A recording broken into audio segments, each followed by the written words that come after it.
For polity,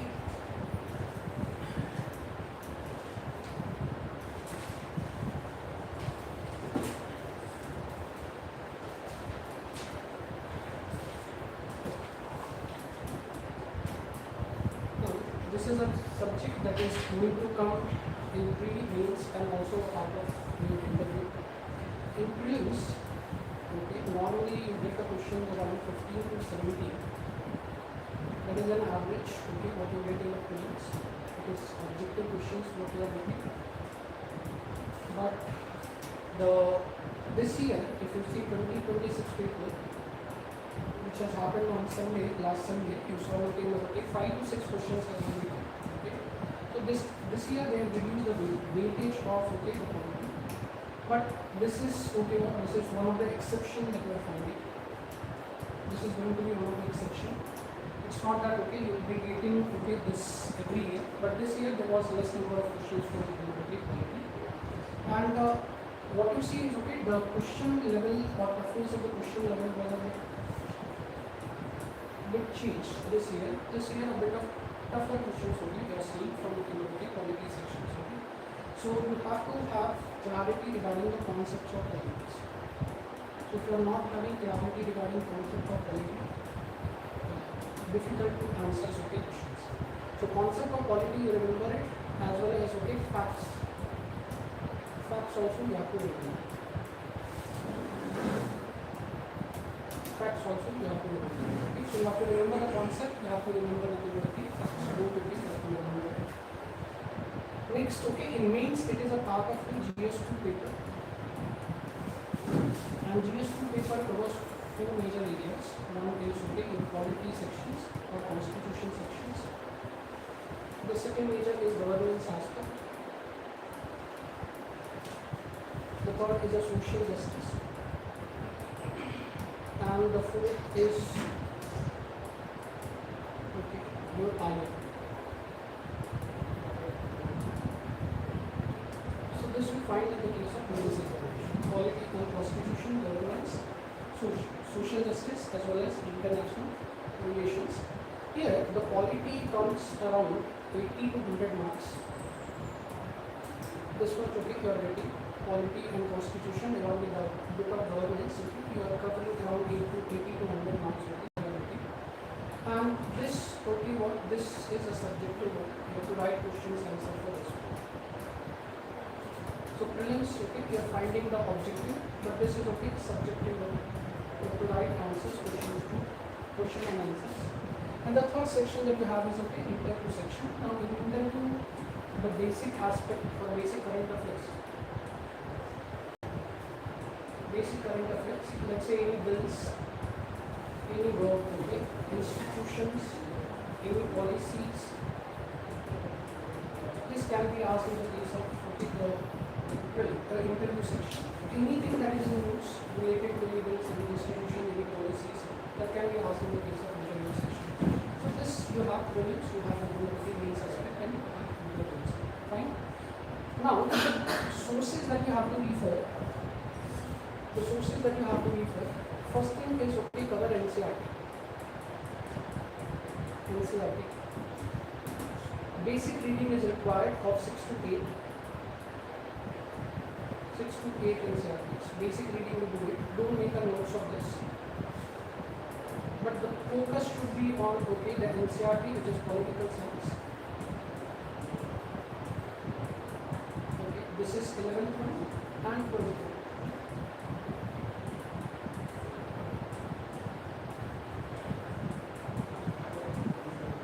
Political science okay, that is really this you have to cover it. Now Both contain two books. Both contain two books. Political science contain both political science contain two books. So the first here, okay, you have what you have the Indian Constitution book. This is one book you have, and another is theory. Another is political theory. Both you have to cover it. Okay, so in 11th you have to NCERT, one is political theory, another is Indian Constitution book. Both you have to cover it. Both are very important. Especially the concepts, as we discussed concept which is being asked in the prelims. So especially the concept that are being asked, you have to cover that from the NCERTs. Okay, so 11th and 12th, both political science, you have to take. But 11th is more focusing on this aspect. 12th political science is more focusing on the other aspect like your IR, your social justice, those things are more focused in the 12th part. So 11th you have to cover it from the political science perspective. And second, you can refer either Lakshmikant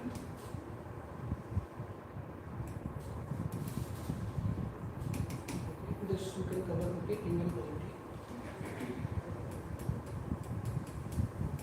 For reference book, you can take this as one of the reference book.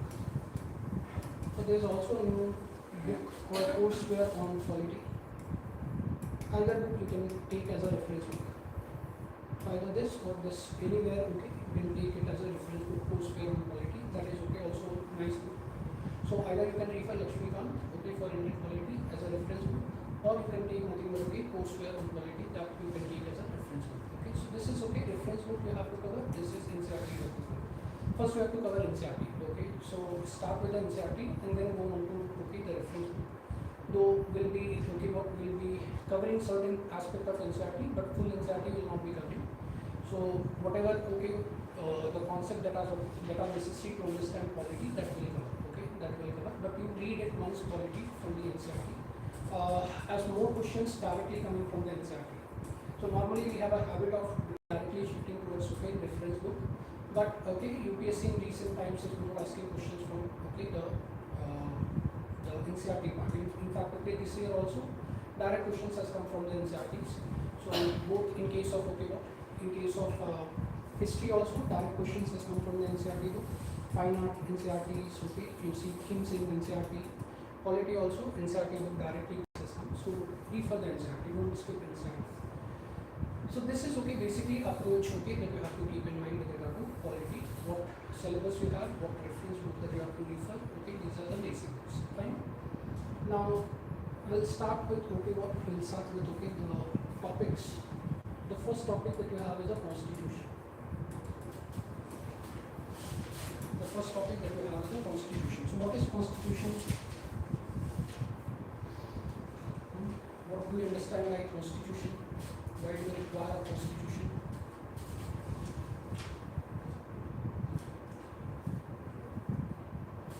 What is a constitution? Any idea? Why do you require it? It is a rule book to govern India. Okay, fine. Rule book to govern India. Anyone else? What else you can add with regard to constitution?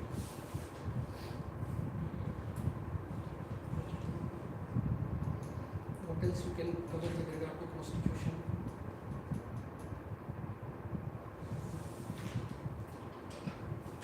Fine. Okay. Let's say, is a constitution necessary? Is it necessary to have a constitution? Huh? Why? Why do you think it is necessary? Can a country not be run by the constitution? Other than the constitution, can a country be run without constitution? Is it necessary to have constitution? For a long period, India didn't have a constitution. So when the constitution is in 1950, 26 January 1950, you saw the implementation of constitution. So before that, country was run without the constitution. Okay, Mughal period you don't have constitution. In case of modern period you don't have constitution. British period you don't have constitution. So is it necessary to have a constitution? Okay, Is it necessary? Why the country brought this particular constitution? Because we had we have seen the country being run without the constitution. It's not necessary to have a constitution. So why the constitution is brought? Why? What is the reason why we have constitution? Yeah. Equal justice. Fine. Any other thing? Any other thing that you can add? Uniformity. Fine. Any other thing?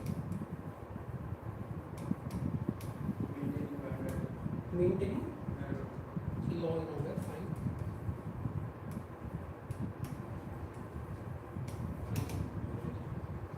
Don't you think law and order was present during the British period, or law and order was there during the Akbar period? Akbar has a long rule. You saw the Cholas had a long rule. British time is there for Britishers. It's not equally rated. Who are really suffered, they are not getting justice on that time. Do you think those who are really suffering right now is getting justice? Compared to that time, nowadays it will be getting. Nowadays it is more. Okay, fine. Okay, anyone else?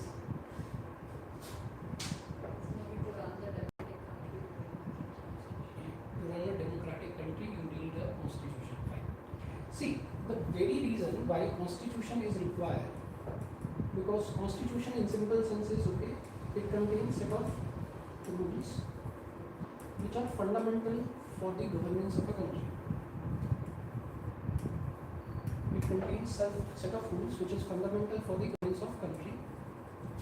Second thing, it describes about the institutions.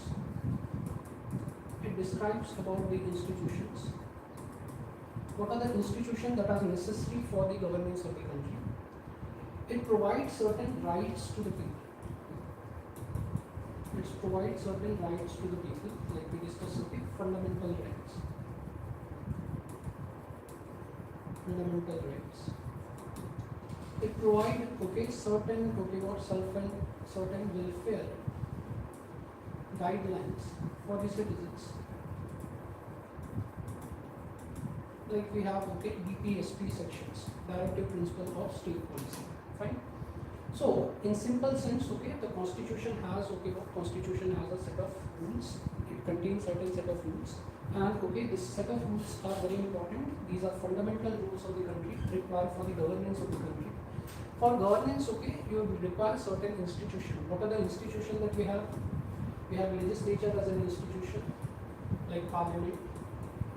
At the central level, we have Vidhan Sabha and Vidhan Parishad. At the state level, so you have legislature, you have executive, like you have Prime Minister and Council of Ministers, CM and Council of Ministers. You also have Advocate General and Attorney General.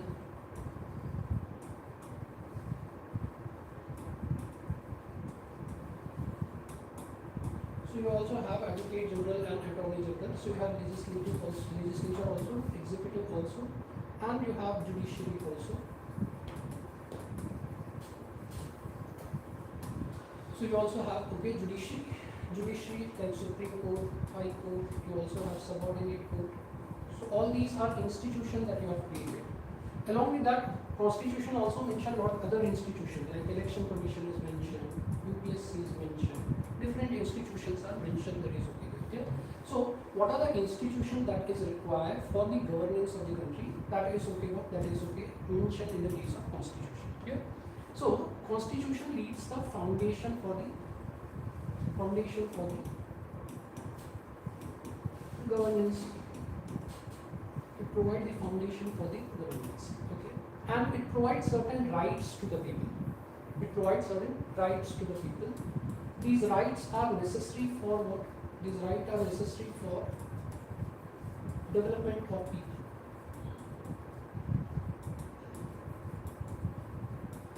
These rights are very necessary for development of people. Okay? Without which people will not realize their full potential. Why we are providing this right? So that people realizes their potential. So that's why we are providing this particular rights. And it give certain welfare guidelines, okay, like we have a mention of directive principle of state policy. So it gives certain guidelines. Which type of guidelines? That any state or any government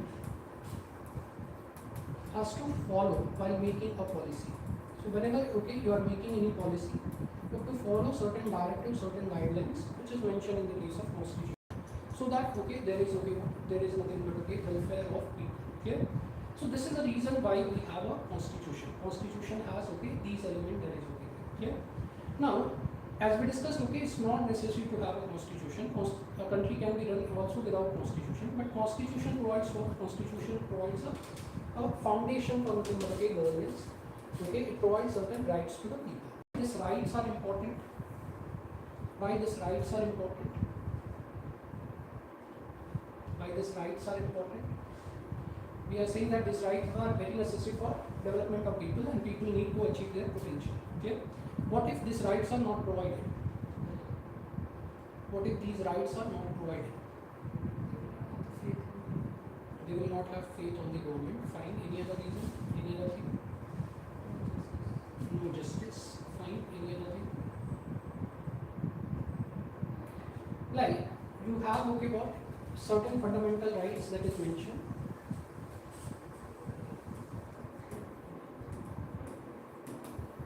Like you have right to equality that is mentioned, right to speech is mentioned, right to freedom of expression, freedom of expression. Third is, okay, freedom against exploitation. So this type of rights are something that are mentioned in the constitution. Why these rights are necessary? Why these rights are necessary? We didn't have this right during Britishers period, in Mughals period and other periods. Why these rights are something that has been brought into the constitution?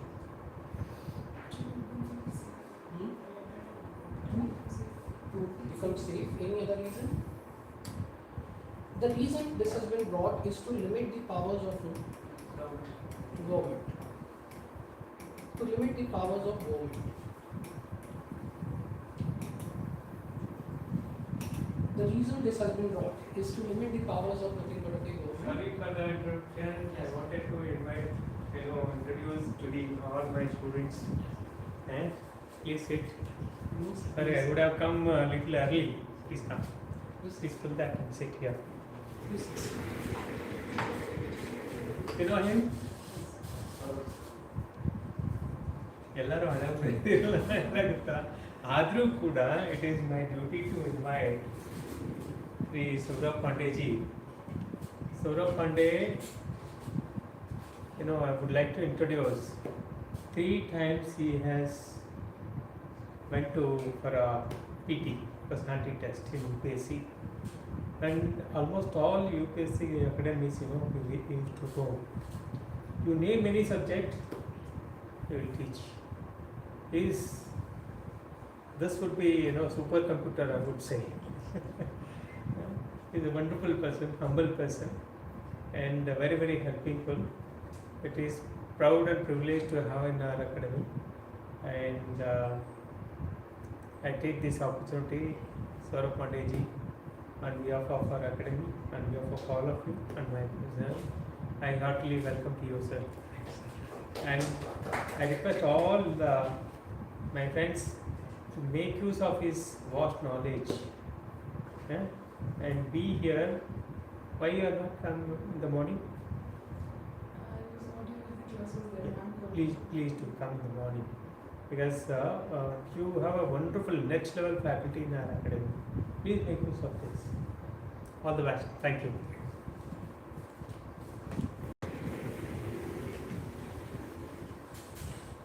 So the reason why the rights has been given is to limit the powers of the government, okay, or is to limit the powers of the state. Now earlier you had the king. Okay, let's say you had which type of monarchy. Now we'll come to the types of government. So we'll take up, okay, later. So earlier you had a king, monarchical systems you had. Okay, when you have this particular monarchical systems, what you are finding is the king has all the powers. King used to make a law. King used to make a law. Who used to implement the law? King used to implement the law also. And king used to provide justice also, any punishment also. So every power is concentrated where? Every power is concentrated with the king. Okay. Now, let's say if you don't like any law made by the king, let's say you saw Aurangzeb levying tax on pilgrimage. So Aurangzeb is levying tax on a pilgrimage. Okay, when you are visiting to any pilgrimage centers, visiting temples and etc., you have to pay a tax. Okay, this was a tax that was levied on the people, especially those who are not Muslims, non-Muslims. On those this tax used to be levied. Now, let's say you didn't like this law, what will happen? What will happen? If you voice your opinion, freedom of speech and expression, if you voice your opinion, what will happen? What will happen? What the king will do? Will he like any any critique of his policies and etc.? No. Okay. If he is if he is not a liberal king, he will not like any policies. Any people who is attacked. Who is criticizing him, who is nothing but challenging his policies and etc. He is the one who is providing punishment also. He is the one who is implementing the policies also. So every power is one with the king also, with the king. And if you are challenging the king, then what will happen? Sure shot, you are going to be nothing but a killed. So this is what happening. This is what were happening, and that's why there was the demand to provide certain rights to the people. So when you are providing certain rights to the people, whose power you are limiting? Government powers you are limiting. Clear? So I have a freedom of speech and expression that I can voice my opinion against any policies that is there. Any bad policies is there, anything I don't like, I can voice my opinion. This freedom of speech and expression has been given by the constitution. Clear? So the constitutional government, why we are creating this constitutional government? Why we are creating this constitutional government? We are creating this constitutional government to limit the powers of government or the state. So that is the necessity of the constitution. Like we discussed in British period, we didn't have any rights. So British British can take any action. You saw nothing but the people being killed in Jallianwala Bagh incident. So they were peaceful. Gathering was there and they were shot upon. There was no rights that were protecting the people. That is okay. So what you see is the main reason why you have this constitution or why you need a constitution is to limit the powers of government, because this is the constitution that is providing you certain rights. It is the constitution that is highlighting the functions of nothing but what legislature can do, what executive can do, judiciary can do. It is a constitution that is highlighting. Clear? So this is the reason why you require a constitution. Clear? So it's not that the country can't be run without constitution. It can be run, but what you see is these things are very necessary. These things are very necessary in order to provide certain rights to the people, and in order to have overall development of the country. Why constitution is something that is clear? Any doubt regarding this particular thing? Now this very idea of limiting the powers of the government is called as what? Is called as a constitutionalism. This very idea of limiting the powers of the government is called as what? Constitutionalism. So if question comes, what is constitutionalism? So it is an idea, it is nothing but an ideology which is focusing on limiting the powers of government or the state. Clear? Any doubt regarding this particular thing? So this is important aspect of constitutionalism. Fine? Clear the difference between constitution and constitutionalism? So constitution is what? Constitution is what? It is a document. It is a document which contains set of rules required for what? Requires for fundamental governance of the country. Constitutions also describes about various institutions. Constitution also provides right to the people. Constitution also provides certain welfare guidelines. Okay? And this idea of limiting the powers of the government is called as what? It's called as the constitutionalism. Clear? Any doubt? And if question comes, okay, that okay, what do we understand by the term constitutional government? Constitutional government means okay, those government whose power is what? Whose power is limited, whose power is okay, not extensive, limited by the constitution. Those government are referred as a constitutional government. Fine? Any doubt regarding this particular term? Now the second term that you have is a concept of nation. Anyone, what is a nation? What is a nation?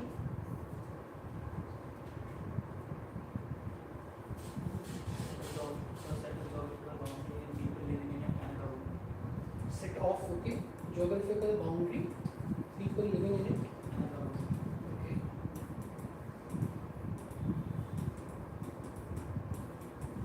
Then can you differentiate with the term state? The definition I give is of state and nation is more. Yes, this is a definition for the state. Okay, this is a state definition for the state that it need to have a geographical boundary. It need to have okay certain people, permanent population living in it, and it need to have nothing but okay a centralized government or a government that is okay there. This is a concept of state okay that you are finding here. Now, what is a nation? Nation is basically it is a social and cultural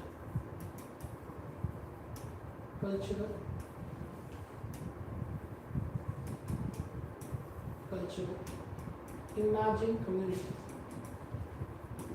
This is a social and cultural imagined community. Okay, this is called as nothing but okay nation. Okay, so in simple term, the nation is nothing but okay. Nation is okay social and cultural imagined community. Why we are calling it as an imagined community? For example, okay, let's say you are going outside of India and someone is asking you which country you belong. Okay, you'll say what? India. Okay. Let's say someone from okay northeast, okay, someone from Arunachal goes out, okay, and he is also going to identify as what? As an Indian, okay, that is okay. Clear? You two are not meeting any time. You are imagining that all these okay are okay, what all these are part of India. You are not meeting the person okay in real time, in real okay since you are not meeting. Okay, those who are living in Arunachal, you may not meet any people of Arunachal in your lifetime if you don't visit or they don't come okay over here. Right? So what you see is okay, it is an imagination that all this is okay, what all this is India. Okay, this is an imagination that you have, and it is a social and cultural concept. Okay, that is okay. Clear? So it's not necessary to have a government. Okay, it's not necessary to have a sovereign government in a nation. It's not necessary. Okay, it is a okay which type of concept? It is nothing but okay social as well as nothing but okay cultural concept that is okay. Clear? Now in state we need to have a government. Okay, we need to have a political concept. When it is a political concept, okay, that comes, government comes, then it becomes okay, what? It becomes nothing but okay, state. Then it becomes a state, and that's why India is referred as what? India is referred as a nation state. Okay. India is referred as what? India is referred as nothing but okay, nation state. Okay, clear? So we use the term nation also to signify the social and cultural association that we have. Okay, and we also use the term nothing but okay, state. State indicating that we have okay, what? India has a defined geographical boundary. India have what? India have permanent people, citizens living in it. India also have nothing but okay, a centralized government that is okay there. So that's why India is referred as which type of state? India is referred as nothing but okay, a nation state that is okay. Clear? Any doubt regarding this particular thing? So remember, nation is okay, what? Nation is okay, a social and cultural concept. It is okay more about okay, imagination, imagine community, imagine association that is okay there. While when we are coming to the term state is okay more also involved which type of okay government? It also involves sovereign government. It also involves a political concept. So that's why India is referred as which type of state? India is referred as a nation state. Clear? Any doubt regarding this particular?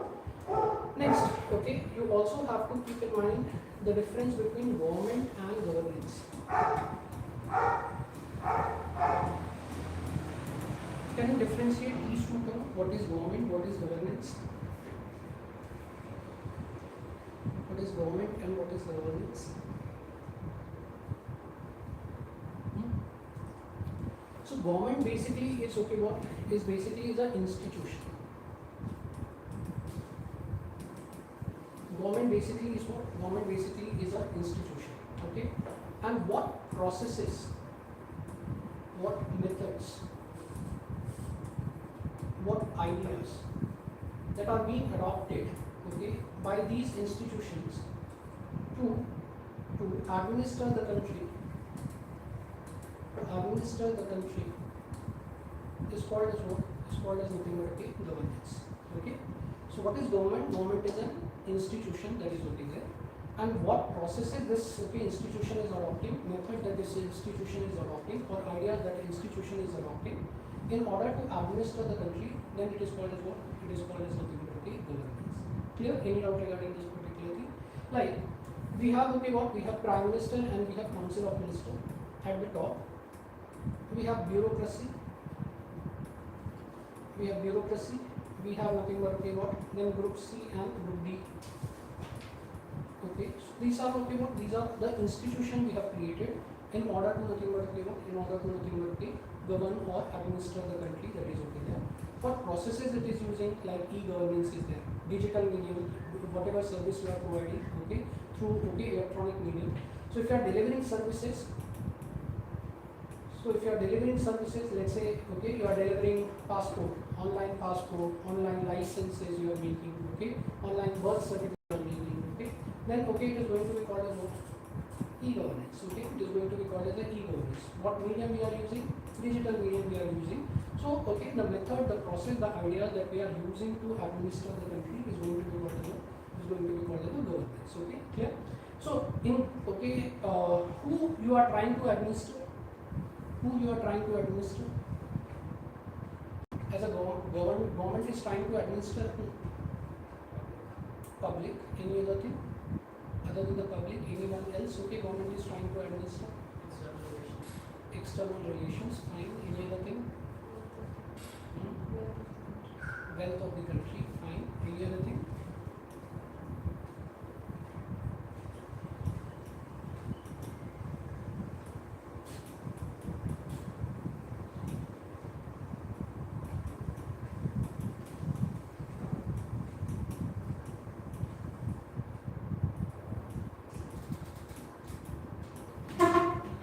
So there are three main things okay that you find in a governance. Governance involves okay government. It also involves citizens and associations. Okay, what are the association means?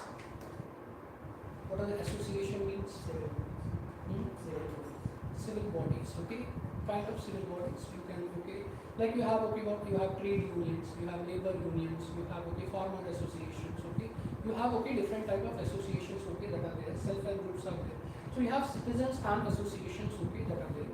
Then you have private players. Okay, what private players are like okay you have okay what you have partnership firms, you have okay what limited liability partnership firms, you have cooperative societies, you have companies, corporates. Okay, so you have that. Okay, so whenever the government is going to make up policies, okay, it may be directed towards the business players, okay, other players, okay, that are there, or it can be directed towards something but okay, a citizen or association that is okay there. So that's why these three elements are something that are involved in these three okay elements are something that are involved in case of governance process. Okay, so governance is okay broader concept than the government. Okay, government is only okay one of the okay institution that is involved in governance.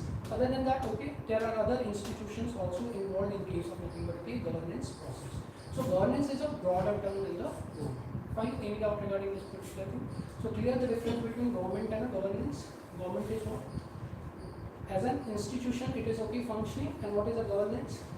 Governance is okay a process. Governance is nothing but okay a process, methods, or ideas which is adopted by the government to administer the country. And you have okay government, citizens and association, as well as nothing but okay private players. Fine. Any doubt regarding this particular thing? So this concept you keep in mind with regard to government, governance, as well as nothing but okay private players. Fine. Now another important thing that you have to keep in mind, that there can be different type of government. There can be different type of government.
So you are seeing, okay, different type of government can exist. Okay, it can be okay monarchical government, autocratic government, military rule government, oligarchy government, dictatorship can be also there, democracy government or democratic government.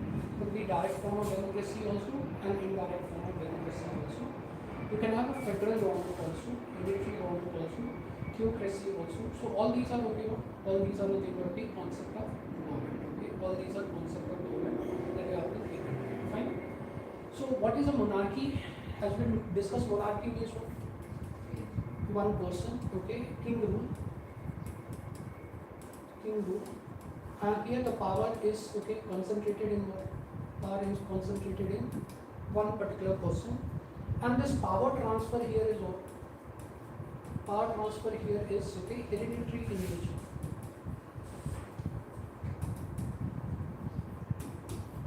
Okay. So monarchy is okay what? Monarchy is nothing but okay one person rule, king rule. Okay, power okay transfer okay happens in which manner? Power of transfer happens in a hereditary manner. So this you find with regard to what? This you find with regard to monarchical government. Clear? Second is okay autocracy. What is autocracy means? What is autocracy means? Here also one person ruling on his whims and fancies. Whatever he wants, he is doing. Okay, one person ruling on his whims and fancies. But what is the difference? Okay, that lies between this and this? Power transfer. Yes. Okay, the power transfer is not hereditary in case of nothing but okay, in case of nothing but okay, and autocratic. Okay. So in a king system, power transfer happens from king's son. Okay, will become next king. King, okay, son will become the next king. Power transfer is okay something that is okay hereditary in nature. The office of king okay will be occupied by nothing but okay someone from the same lineage okay that is okay there. But in autocratic there is no such thing. Okay, any person elected can also become something but okay in autocratic rule. Like okay, you saw the Hitler. Hitler was an elected person, changes the government into which type of rule? Autocratic rule that is okay there. So this is something that you have to keep in mind. Okay, or when you are ruling, when one person is ruling, but via force, then it becomes okay which type of okay dictatorship. Okay, when one person is ruling but via force means what? Using nothing but okay what? Using nothing but okay the violence, using armies, using other things. Okay, when you are ruling via that okay then it is called as nothing but okay what? It is called as a dictatorship. Okay, that is okay. Clear? So all these are okay slightly similar terms okay that you have to keep in mind, but difference is okay the way power is being transferred or the way governance is being exercised, that is okay. Clear? Now there is okay another term which is called as the military rule. Okay, so military rule is okay when military is taking control over the government. Like recently you see in Myanmar, okay, the civilian government has been replaced and okay, the military has come into power. Okay, so that type of governance is okay called as what? That type of governance is called as a military rule. Okay, so this is okay another important aspect that you have to keep in mind. Okay. Next is okay what? Next is oligarchy. What is oligarchy? Here, rule of few. When few persons, okay, power is concentrated, okay, with a few members, with a few persons, with a few, then it is called as what? It is called as nothing but okay, oligarchy. Okay, it is called as a oligarchy. Like okay, you have studied about okay Mahajanpad. In history, if you have gone through the NCERT, you have studied about Mahajanpad. Like okay, some Mahajanpad were what? Some Mahajanpad were Gana Sangha, oligarchy. Okay, where power were concentrated with what? Power were concentrated with okay, few people. So that is a case of oligarchy. Like ancient Roman, okay, they have nothing but okay, what? They have nothing but okay, oligarchy rule. Okay, nowadays we call Russia as okay, oligarchic rule because Putin and some of okay, what? Some of the close person associated with the Putin, okay, has okay, greater power. So okay, oligarchic rule. Okay, when rule of few peoples are there, then it is called as a oligarchy. Clear? What is a democracy? What is a democracy? Where power lies with whom? Power lies with the people. Okay. So democracy is okay where it is a form of government where okay power lies with whom? Power lies with the people. So we describe democracy as what? It is a government elected okay government by the people for the people and of the people. So this is what the basic definition that we study about democracy. It is a government by the people, for the people and of the people. Okay. By the people means this government is elected, okay, by the people. It is consisting of the people and it is working for the people, that is okay. So in democracy, who is okay supreme? Who is having all the power? People is having all the power. So power here is lying with the people, not with the the person who is ruling. Here the power lies with whom? Power lies with the people. Okay. Now democracy can be direct form also or indirect form also, that is okay. Clear? When people themselves take a decision,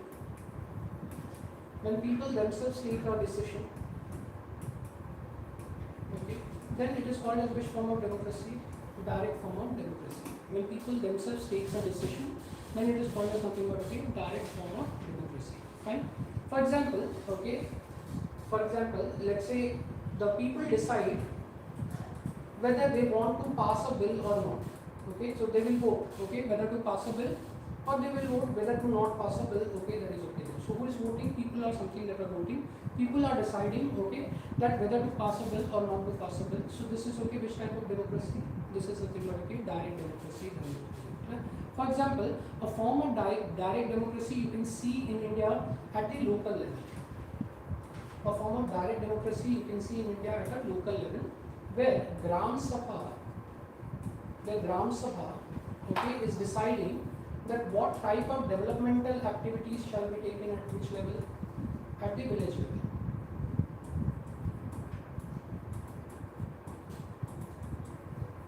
Okay, so Gram Sabha, okay, will be deciding that what type of developmental activity is being taken at which level? Taken at nothing but the village level. So a form of that is okay being there at a local level. Clear? So what is a Gram Sabha? Gram Sabha is basically a group of people who are eligible voter greater than the 18.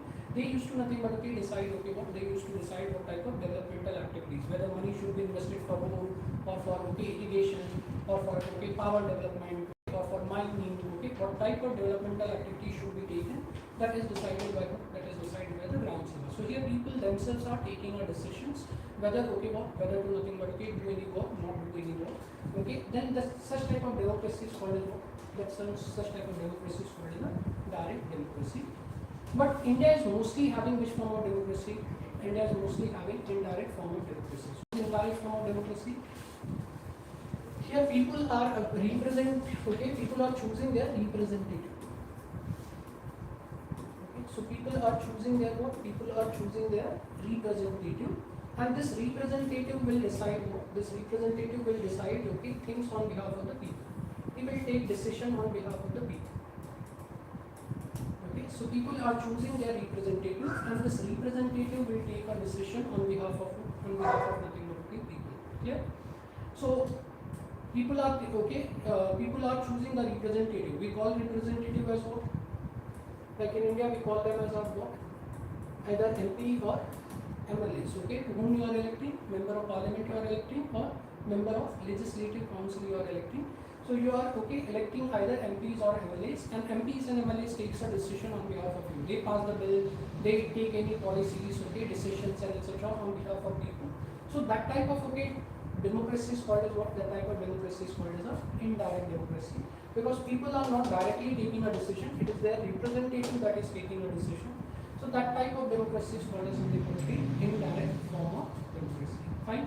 So that is another form of what? Another form of democracy that we have to. So direct democracy you can have where people directly take a decision. Indirect democracy where people choose the representative, and representative will take a decision on behalf of whom? On behalf of people. Clear? Next we have two form of government. One is called as a parliamentary form of government. Another is called as what? Presidential form of government. So indirect democracy can be of different types. Okay, can be parliamentary form of government or can be presidential form of government. Clear? In India we have which form of government? Parliamentary form of government. So in India we have a parliamentary form of government. What is the difference between these two forms of government?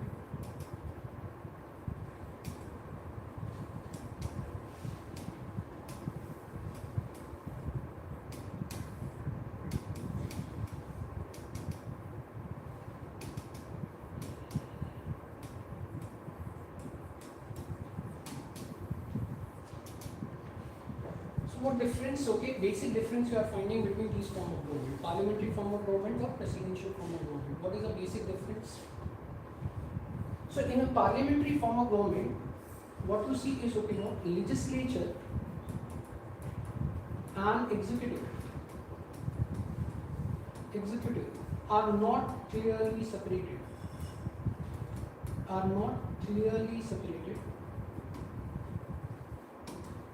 But you will see judiciary, which is clearly separated from nothing but, okay, legislature and executive. Okay. So in parliamentary form of government, you will see legislature and executive are not clearly separated. But what is clearly separated is nothing but, okay, judiciary. Fine. In presidential form of government, you will see legislature, executive, and judiciary. All three are clearly separated. Okay. So in case of presidential form of government, you will find legislature, executive, and judiciary are clearly separated. That is okay. Clear? So this is a basic, okay, one basic thing you have to keep in mind regarding parliamentary form of government or presidential form of government. So here we discussed, okay, that legislature and executive are not clearly separated, while judiciary is something that is clearly separated. Here all three branches are something that are clearly separated. Fine. Second important thing, when there is no proper separation, you will see executive here is responsible to whom? Executive here is responsible to the legislature. When there is no clear separation, so executive is responsible to whom? Executive is responsible to legislature. Clear? So that is a core characteristic of parliamentary form of government, that executive will be responsible to whom? Executive will be responsible to the legislature. In presidential form of government, executive is not responsible to whom? Executive is not responsible to the legislature.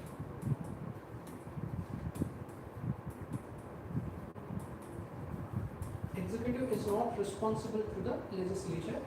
That, okay, you have to keep in mind. Okay? Executive is not clearly responsible to nothing but, okay, legislature. Clear? To whom executive is now responsible then? To the voters. Who has elected the executive. Okay? So they are directly responsible to the voters. They are not responsible to nothing but, okay, legislature. Okay? To whom the executive here is responsible? They are responsible to nothing but, okay, voters. So this, okay, is a core characteristic. What differentiate parliamentary form of government with a presidential form of government is, in parliamentary form of government, executive is responsible to whom? Legislature. But in presidential form of government, executive is not responsible to whom? To the legislature. Fine. So that's why in this type of government, parliamentary form of government, we have one elections only. We have one elections only. Like in India you will see one election, and this election is conducted for whom? Election is conducted for legislature. Election is conducted for legislature. But in presidential form of government, you have, okay, you have two separate elections. Two separate elections you have. One for legislature separately and one for executive separately. So we have two separate elections, one for nothing but, okay, legislature separately and one for nothing but, okay, executive separately. Okay, like in US, you saw that Trump is directly elected by the people. Okay, Trump is directly elected by the people. US presidential election happens, executive is separately elected. There the legislature is separately elected. That is okay. Clear? But in case of India, we have only one election, and okay, which election we carry on? Legislature election. Executive in India is not directly elected. Okay, like Prime Minister in India is not directly elected. Okay, why it is not directly elected? Why it is not directly elected? We discussed who enjoys majority in legislature forms what? Forms your government. Like, okay, recently you saw in Tamil Nadu what had happened? In Tamil Nadu what had happened? You saw nothing but, okay, what? Elections were conducted, and okay, recently who has become CM in Tamil Nadu?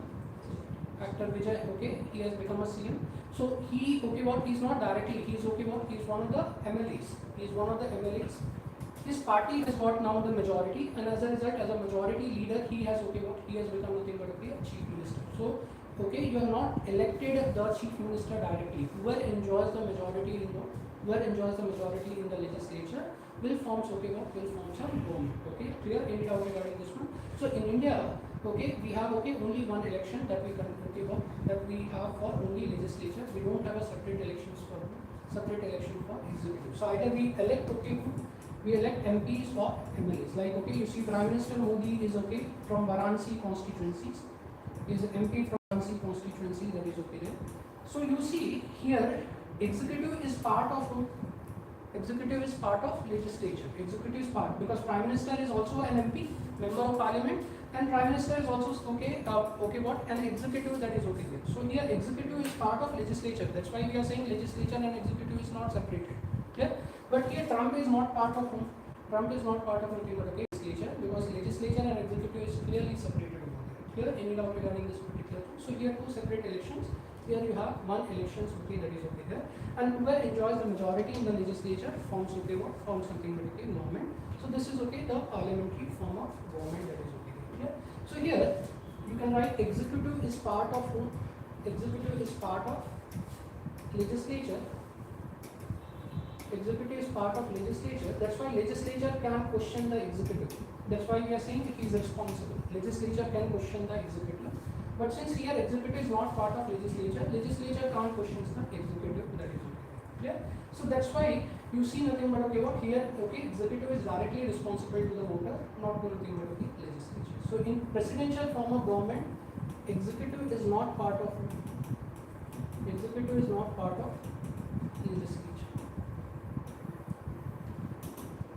Fine. So this is basic difference that you are finding between which two type of government, parliamentary form of government or presidential form of government. So why India have chosen parliamentary form of government? Why did we go for presidential form of government?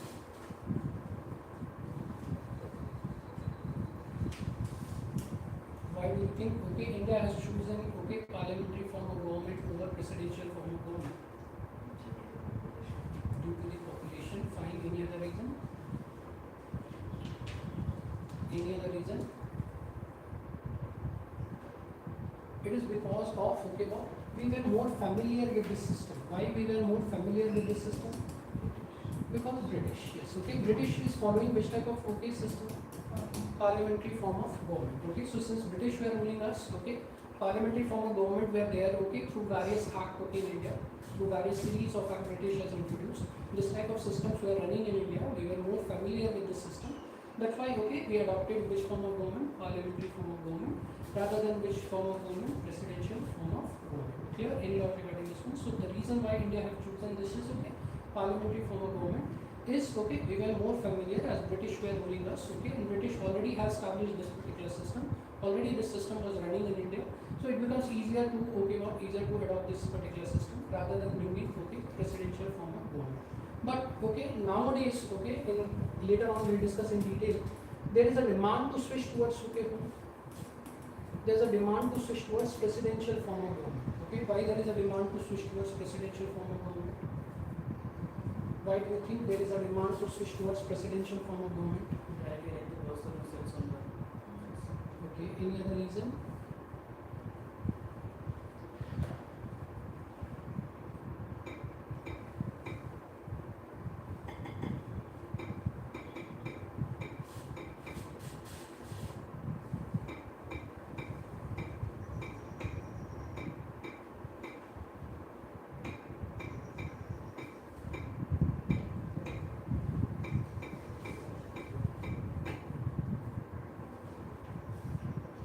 Can you see this article? Do we need a presidential system?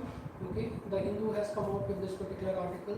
Lot of articles, news. You are finding that demand for switching towards presidential form of government, that is there. Yeah. So why do you think there is a demand for nothing but Indian Constitution is a guiding text to abandon colonial mindset? Why we are demanding to switch towards presidential form of government? Because as discussed, in parliamentary form of government, Who should be responsible? Executive should be responsible to whom? To the legislature. But currently, the way parliamentary form of government is functioning, it is executive that is controlling the legislature rather than legislature controlling the legislature controlling the executive. Clear? For example, okay, in India parliament, okay, we have a parliament. Legislature means we have parliament, Lok Sabha and Rajya Sabha. Now, when Lok Sabha, okay, who decides, okay, that Lok Sabha and Rajya Sabha should sit for a session? Who decides that? President. Yes, okay. President calls them in a session, and President, okay, works on the advice of whom? President works on the advice of Prime Minister and Council of Ministers. That is okay. So when Prime Minister and Council of Ministers will say, then only what will happen? Legislature will brought into the session. That is okay. Clear? So if you want to state the okay answerability, if you don't want to answer okay to the okay what to the legislature that why you are failing in this, let's say neat paper leak is happening, other leak is happening. Now let's say session is coming. Now opposition will question them, okay, that why okay you are not conducting examination properly, why there is a leakage, okay, over there. If you want to escape responsibility, what will happen? You don't call parliament into the session, that is okay there. Or you don't call them for a long session, for 2 days, 3 days, 10 days, okay. Okay, you okay what? Do nothing but okay, don't give time to them, okay, to question, that is okay there. Clear? So that's why, okay, there is a demand for what? There is a demand for switching towards which form of government? Presidential form of government rather than a parliamentary form of government. Both has its pros and cons. Parliamentary form of government has its own pros, has its own cons. Presidential form of government has its own pros and own cons. Okay, like one of the important thing of presidential form of government is a stability. Okay, government here is a stable one. Okay, but in a parliamentary form of government is not stable. Why government is not stable? Why government is not stable over here? Because we discussed, okay, who forms the government? Where enjoys majority in the legislature. Now, let's say, okay, in Karnataka you have 224 assembly seats. Okay, you have 224 assembly seats. What is majority? 113 will be the majority. Okay, any party having this, okay, majority will form a government. Okay, clear? If they have 113 MLAs. Now let's say 10 MLAs shift towards opposition party, then what will happen? This party will now lose what? Majority. When they will lose majority, then what will happen to the government? It will fall. Okay. When government falls, then what will happen? You have which type of government? Unstable government. Okay, that is okay then. So there is no stability with regard to what? There is no stability with regard to the government. Instability is something that is okay. Okay, a lot of people switching from one party to another party. Okay, those problems are something that are arising. That's why there is a debate going on whether India should switch towards where to where, from parliamentary form of government towards where presidential form of government. Fine, any doubt regarding this one? So basic aspect, this you have to keep in mind regarding parliamentary form and presidential form of government. Clear? So remember, democratic form of government can be direct or indirect. Direct means people themselves are taking a decision. Indirect means what? People are choosing a representative, either MP or MLA, and they are taking a particular decision. And we discussed the indirectly, okay, two type of government can be there: parliamentary form of government and presidential form of government. Okay? Then there is a term called federal government and unitary government. What is federal government and what is unitary government? Distribution of powers. Yeah. Okay, distribution of powers.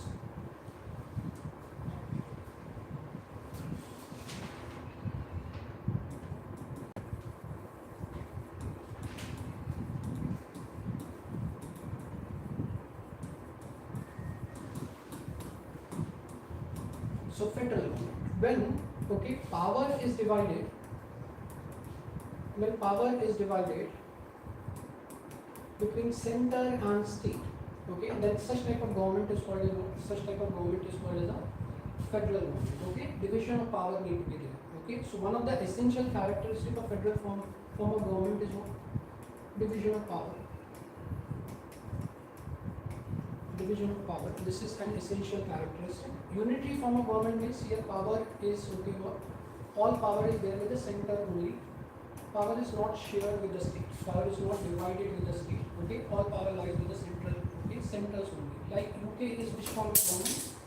UK is your unitary form of government. Okay, so UK is which form of government? Unitary form of government. Like USA, like India, UK is which form of government? Unitary form of government. Okay, so UK is which form of government? Unitary form of government. Okay, so UK is which form of government? Unitary form of government. Like USA, like India, UK is which form of government? Unitary form of government. Like USA, like India, We are which form of government? We are talking about okay, federal form of government. Here power is divided between center and state. Like in India, central government controls what? Central government controls your external affairs, foreign affairs. Yes, currency. You see defense. Okay, so on. The subject lies with whom? The subject lies with the central government. What does state government do? Okay, education comes under concurrent. Okay, so you have okay what law and order. You have agriculture. You have land. Okay, you have okay what? You have health. All these okay are part of whom? All these are part of okay state. Okay, and there are certain subjects also in India which is called a concurrent, on which both center and state can make a law. Center can also make a law and state can also make a law. So power is shared. Okay, on certain subject okay who will have a power? On certain subject center will have a power. On certain subject who will have power? State will have power. So when there is a sharing of power, this type of government is called what?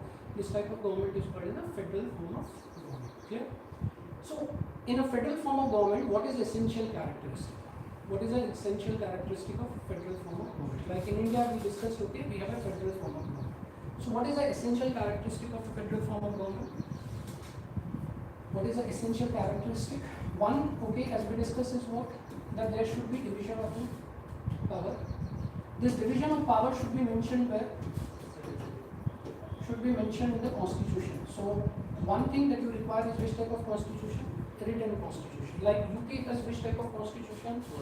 Oral constitution. They don't have a written form of constitution. There is nothing. Clear?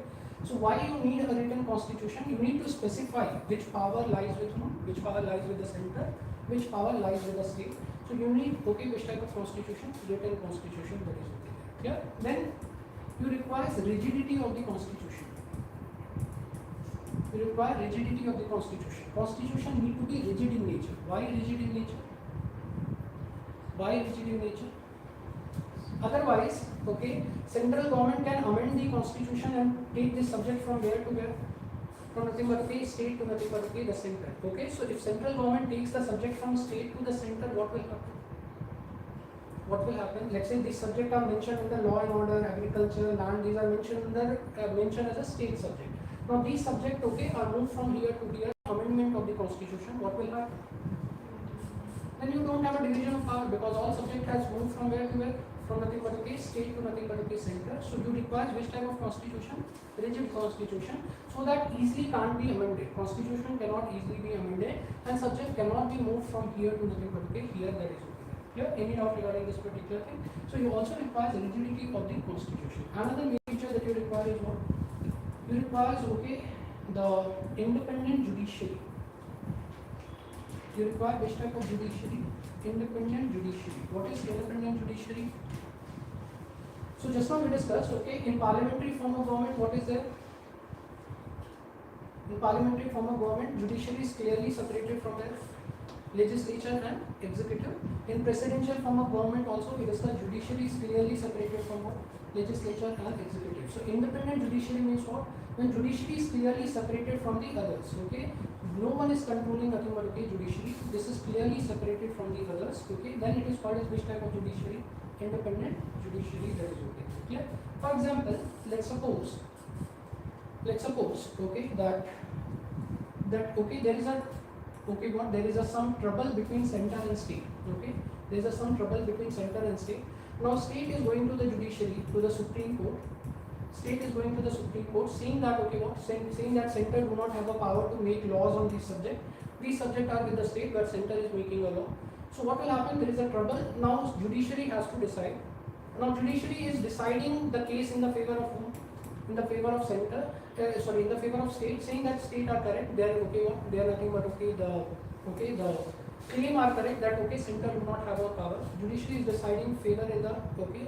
They are deciding the case in the favor of whom? Favor of state. Okay. Now the center okay or executive or the legislature now decide to decide to reduce the salaries of the judges. Okay, that you are giving judgment against us. Let's reduce their salaries. Now what will happen then? Salaries come from consolidated funds of state, so they are independent. Salaries come from consolidated fund of the state. Okay, we'll come to that later concept. Okay, let's say, okay, we are saying that, okay, legislature executive has a power over, okay, what, over nothing but, okay, judiciary, and they decide to reduce the salary. Then what will happen? Will in future judges will give judgment against the center? No. So, okay, we will not be having, okay, what, will not be having nothing but, okay, the independent judiciary that is, okay. Clear?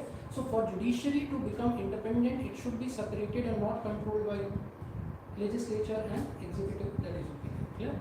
So that, okay, clause you have to keep in mind. That clause you have to keep in mind regarding the term independent judiciary. So you require which type of judiciary for a federal form of government? Independent judiciary for a federal form of government. Fine? Any doubt regarding this particular thing? So consequently, in case of unitary form of government, you can have, okay, what? You can have, okay, which type of constitution? You can have flexible constitution. No rigidity is something that is required. You can have which type of judiciary? Integrated judiciary. Instead of independent judiciary, you need to have which type of judiciary? Integrated judiciary. What is integrated judiciary means? What is integrated judiciary means? Judiciary is, okay, integrated. Like, okay, in India we have Supreme Court at the top, High Court, subordinate court. Okay, High Court can take up which type of cases? They can take up cases against central law also. They can take up cases against what? State laws also. Supreme Court can also take up cases against central law also. They can take up, okay, cases against the state law also. So we have, okay, which kind of, okay, what we have which kind of judiciary? Integrated judiciary, that is, okay. Clear? Judges of subordinate court can become a judges of whom? Okay, High Court judges can become a judge, okay, judges of whom? Supreme Court. We have an integrated form of, okay, judiciary, that is, okay. Clear? So in unitary form of government, you require which form of, okay, judiciary? Integrated judiciary, that is, okay. Clear? Any doubt regarding this particular thing? So those divisions also you have to keep in mind. Fine. Next, okay, you have a theocracy. What is a theocracy?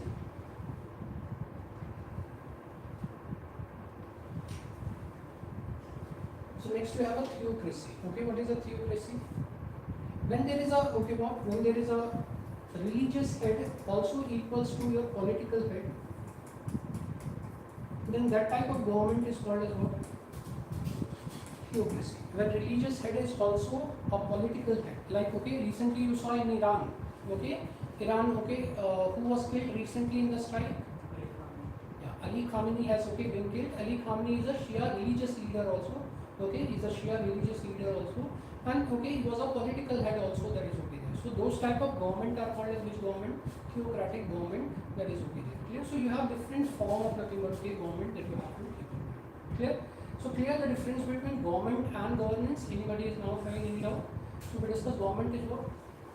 Government is institutions, okay, and the what method, what processes, what ideas government is adopting. That is called as what?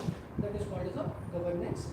Government, okay, you have citizens and association. You have nothing but, okay, private players. When they are coming together, they are, okay, administering the country, and this process is referred as what? This process is referred as a governance process. Fine. Any doubt regarding this particular thing? So this is, okay, important aspect you have to keep in mind. Clear? Any doubt regarding this particular point? So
Can you answer 54?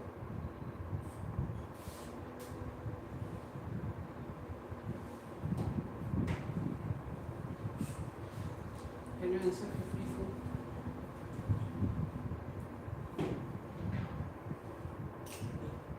D.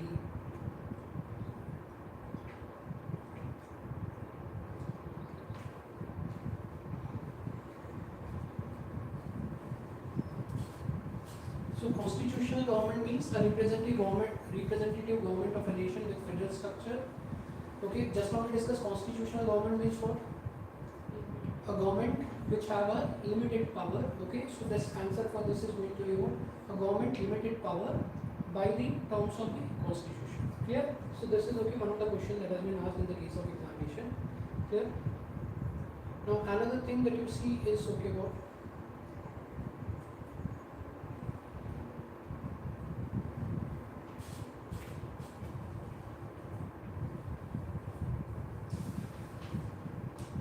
Can you answer 66?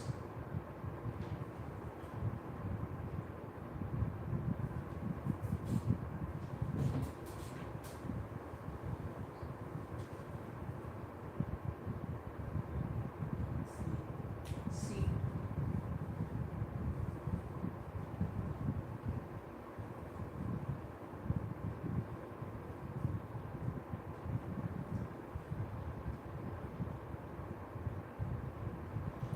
So just now we discussed what are the essential characteristics of federal government. One, you need to have division of power. The second we have discussed is you need to have what? Rigid constitution. The third we have discussed you need to have independent judiciary. Okay. So what is okay? What is the okay essential feature that indicate federal in character? Okay, it is going to be what? It is going to be independent judiciary. Okay.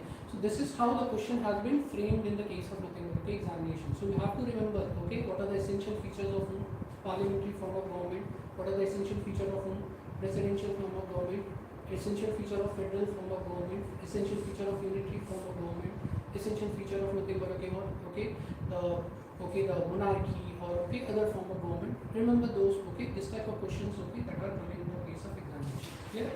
So remember that it is okay what independence of judiciary that is okay that has to be safeguarded. Fine. Can you okay answer 67?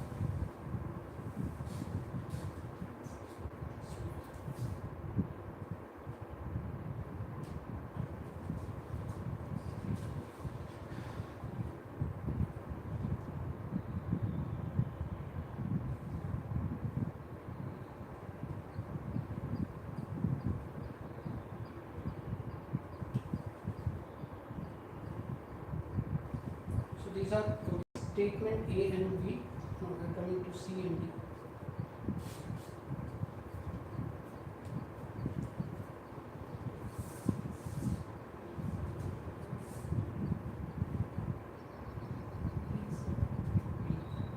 Okay, elements. First two.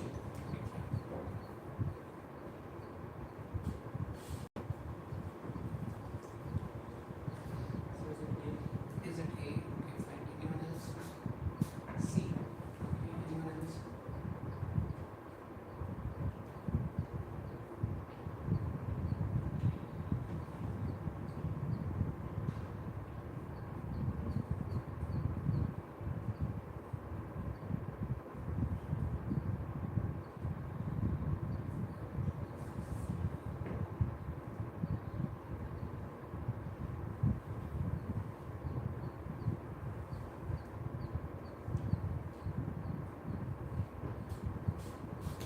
Just refer the concept what we have discussed with regard to state and nation. Just refer that. Okay. See the which definition is matching with the concept of state.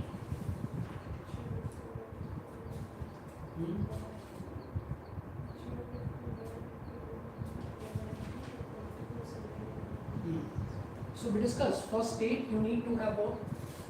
For state you need to have one is okay what? One is group. Okay. We discussed permanent what?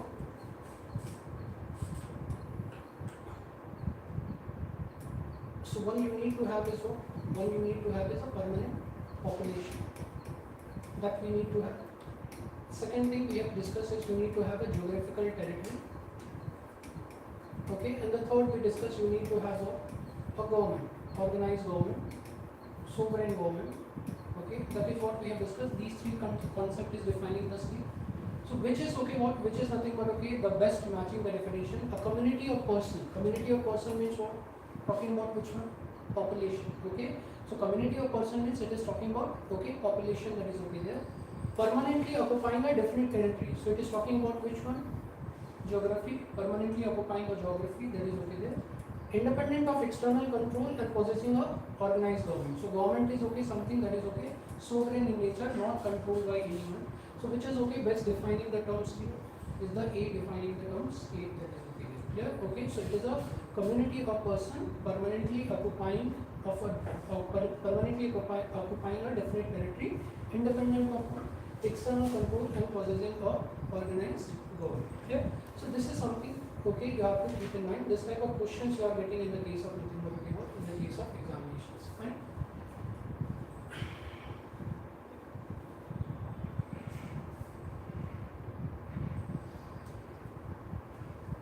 So, basic aspect you have to keep in mind. Okay, so we discuss okay what the term we have discussed. First is constitution. Second is what constitutionalism. The third we have discussed is what nation state, governance, government, and okay you saw nothing but okay the various type of government also we have discussed. So those things okay you have to keep in mind. Here any doubt regarding this one. So okay few points you note it down. First we write down regarding the constitution. First we write down regarding the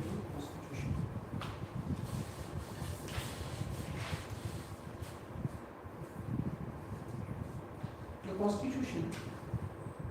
The constitution is a fundamental law of the country. Fundamental law of the country. Fundamental law of the country. And it is a document that contains.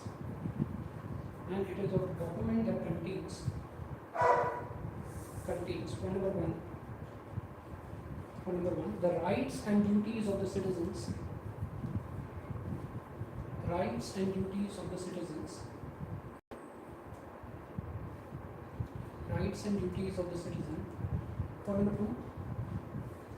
Okay. The power, composition,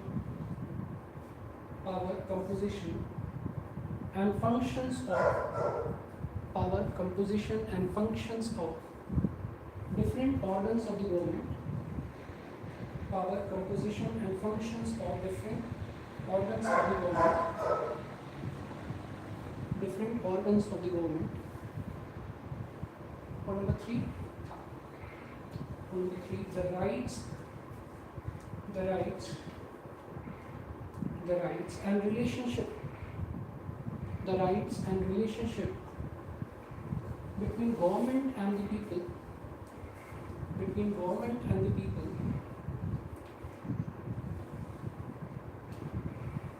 Between government and the people. And point number four. How the government is being formed.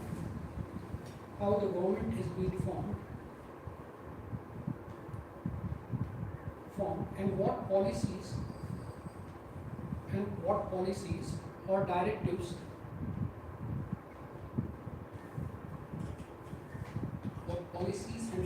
it has to follow. It has to follow. What policies and directive it has to follow. Para change it right now. Hence constitutional government focuses on limiting the powers of the government.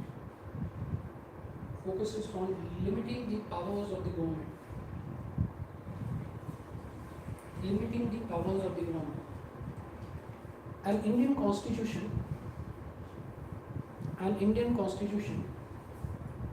is called as living document. Indian constitution is called as a living document because Indian Constitution is called as a living document because it is neither rigid,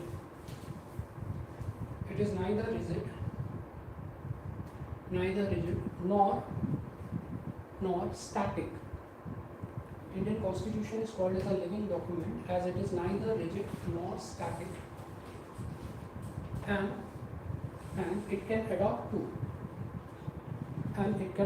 to changing social, economic and political need.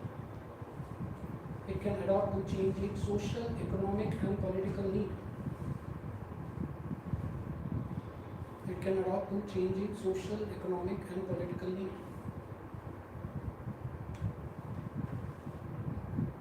Social, economic and political need. Clear? So Indian Constitution is called as which type of document? A living document. What is living means? Physical documents. Anything? What does the term living mean? In biology you study living organism. Okay, what is the term living means over there? Which graph? Okay, any other thing? Yeah, living organism, okay, have certain change, okay, they will have, okay, growth, they will have, okay, what? They will have nothing but, okay, certain change over a period of time, they can adapt to social, okay, change, atmospheres, okay.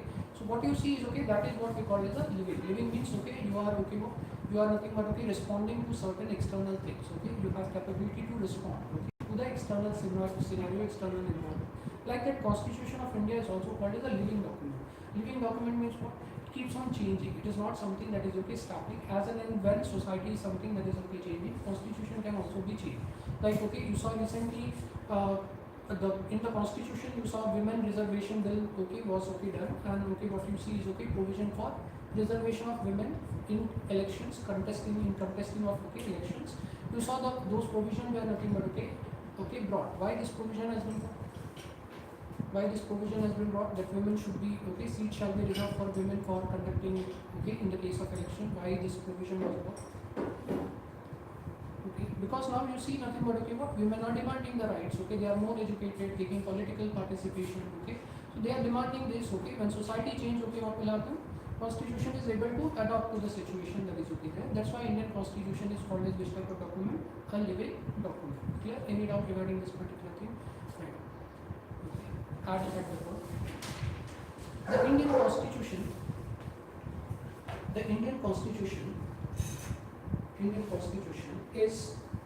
is able to adapt to changing socio-economic condition,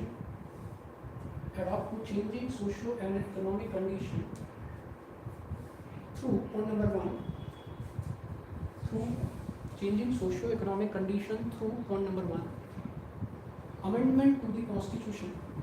Point number one, amendment to the Constitution. In bracket you write down. In bracket you write down 106th Amendment. 106th Amendment. So, okay, we have, okay, more than 100 amendments till now in our constitutions. From the time the Constitution has been created in 1950 till now, more than 100 amendments has been there. Okay, point number 2 you write down.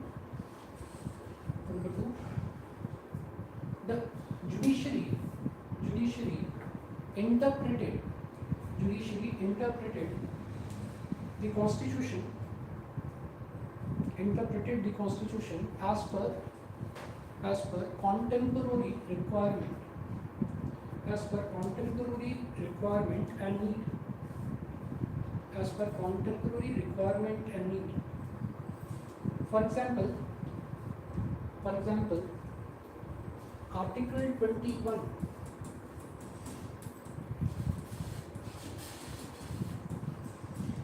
For example, Article 21, right to life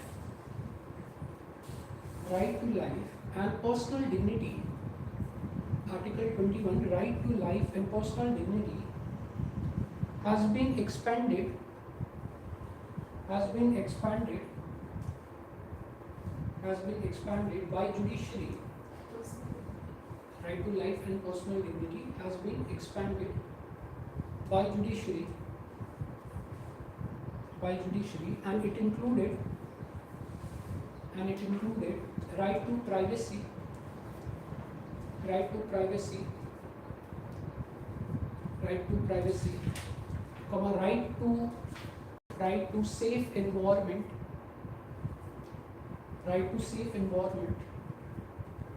comma, right to livelihood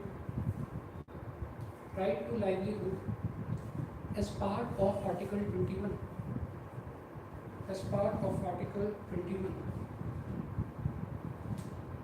For number 3, Indian Constitution is able to adopt to social change through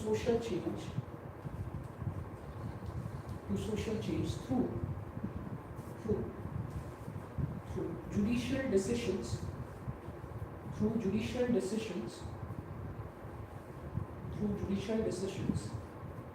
which makes it relevant even today.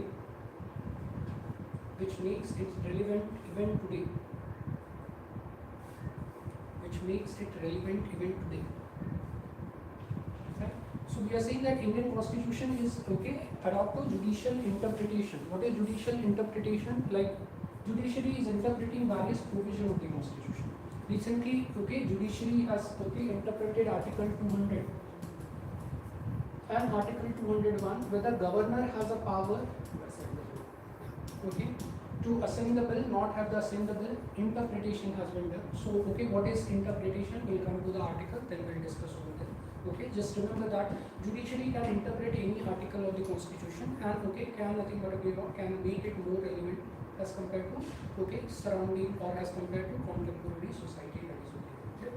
In fact, right to privacy, which we have written as a part of Article 21.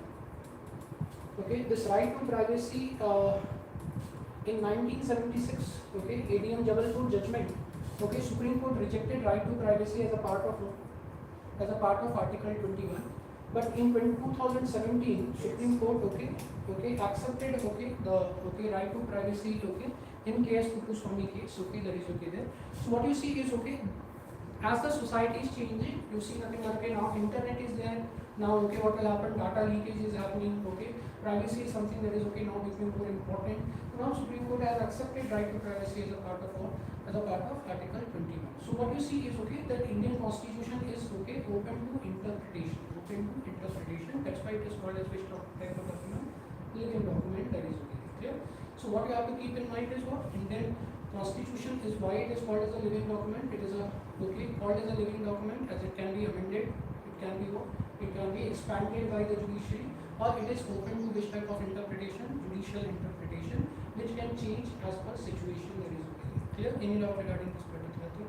So in means if you are getting a question like why Indian Constitution is a living document, you can write these particular points on living documents. Fine. Next, you write down heading constitutionalism.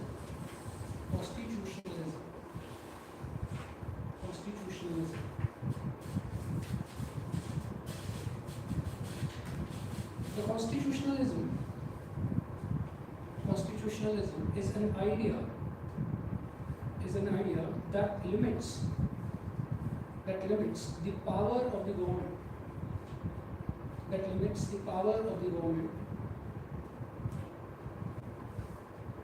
The Constitution provides the framework of government. Constitution provides the framework of the government, while constitutionalism ensures that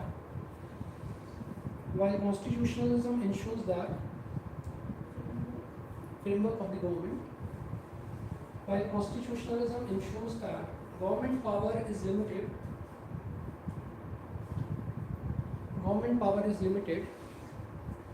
exercised in accordance with the constitutional values and a rule of law.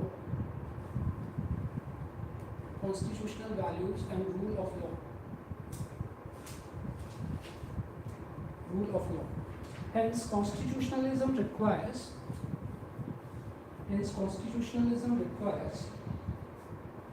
Point number one, rule of law. Point number two, separation of powers.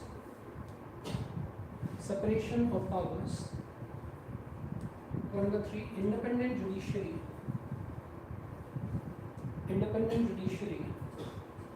Point number four, protection of rights. And point number five, accountability of government. Protection of rights. And point number five, accountability of government.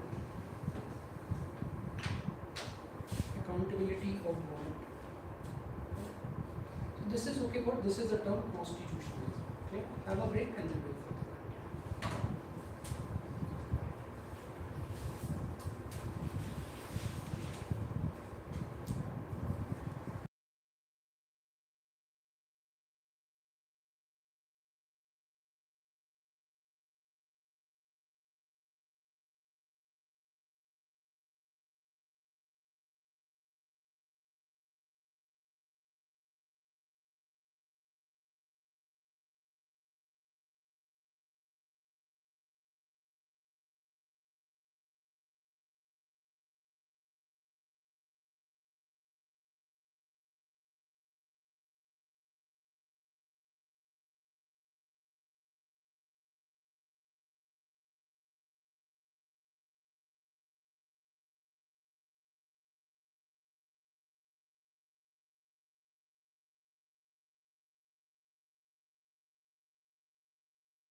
So next heading you can mention, okay, regarding nation.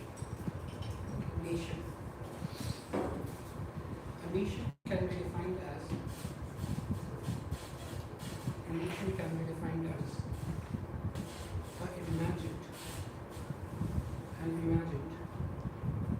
community. Nation can be defined as an imagined community based on shared culture,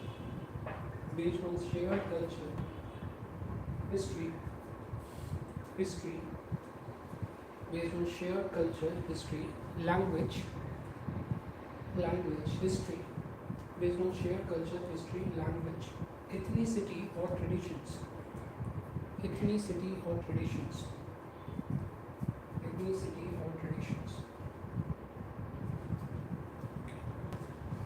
A nation is based on emotion and cultural unity. Nation is based on emotional and cultural unity, and does not necessarily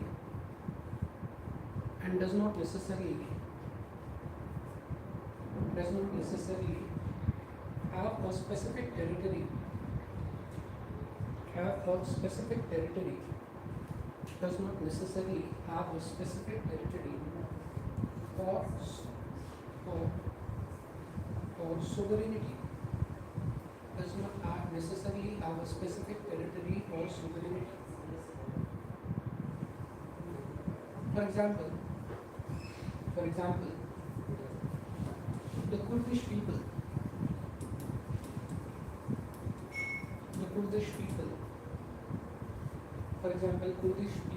is often considered as a nation, but without an independent sovereign state.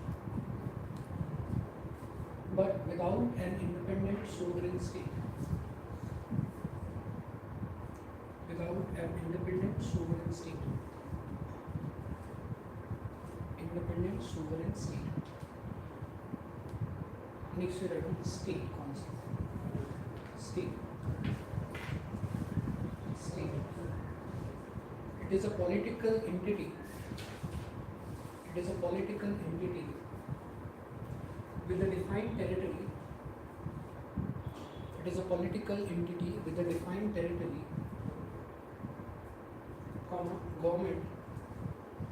Government, population and sovereignty.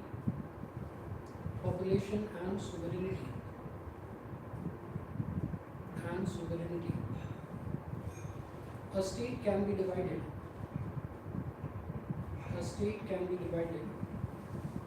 into various types.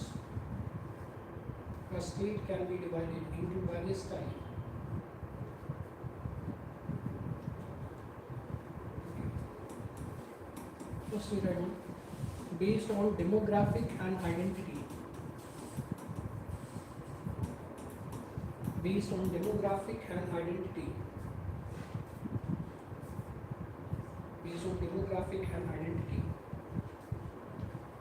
Okay. Example you can mention as nation state, multi-states, multi-state, etc. Multinational state you can mention. Nation state, multinational state, etc. Second you write based on distribution of powers.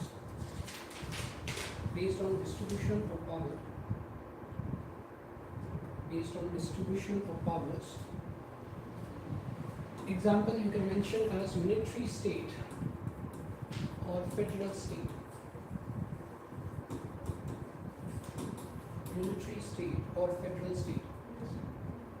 Based on distribution of powers. Okay, example you can mention unitary state and federal state.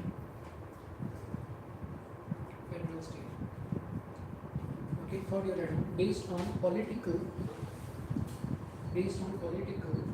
and constitutional structure.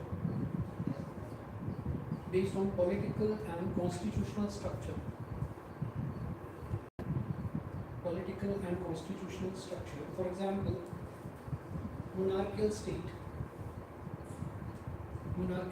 republican state,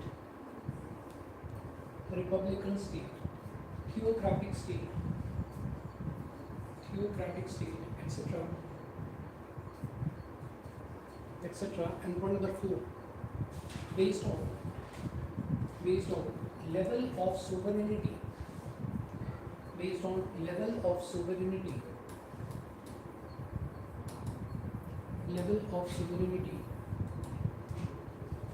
based on level of sovereignty. Example you can mention. Example: dependent state, comma, de facto state, de facto, D-E-F-A-C-T, de facto state, comma, sovereign state, etc. Dependent state, de facto state, sovereign state, etc.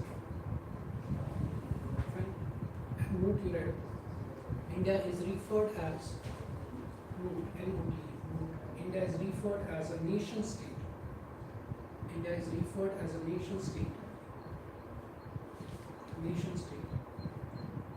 And it is formed through political and legal process.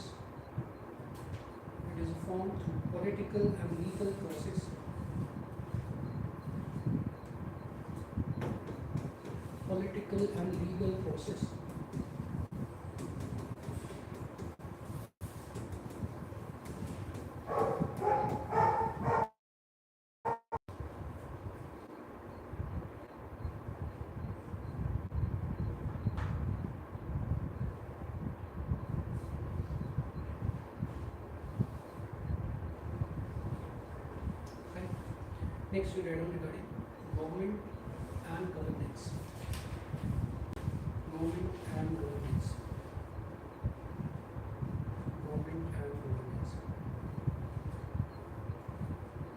The government is a formal political systems.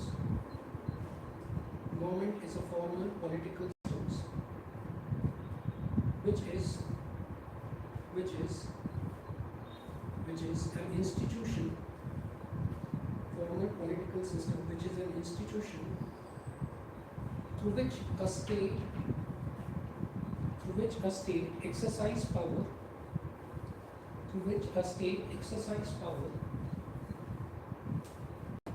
and administer public affairs.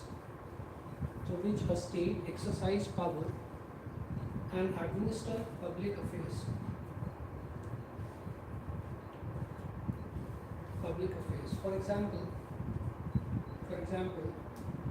in India we have central government, state government, local government. In India we have central government, state government, local government, which are exercising power,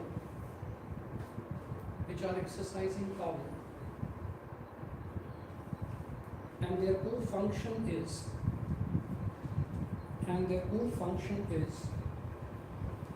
point number one, maintain law and order. Point number two,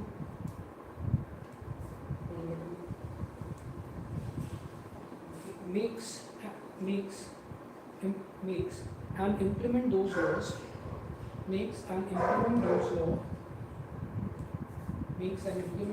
Point number three, deliver public services,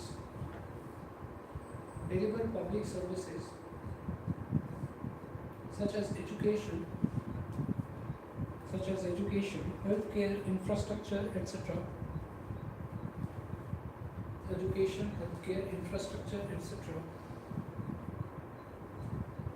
Point number four, economic management and tax collection. Economic management and tax collections.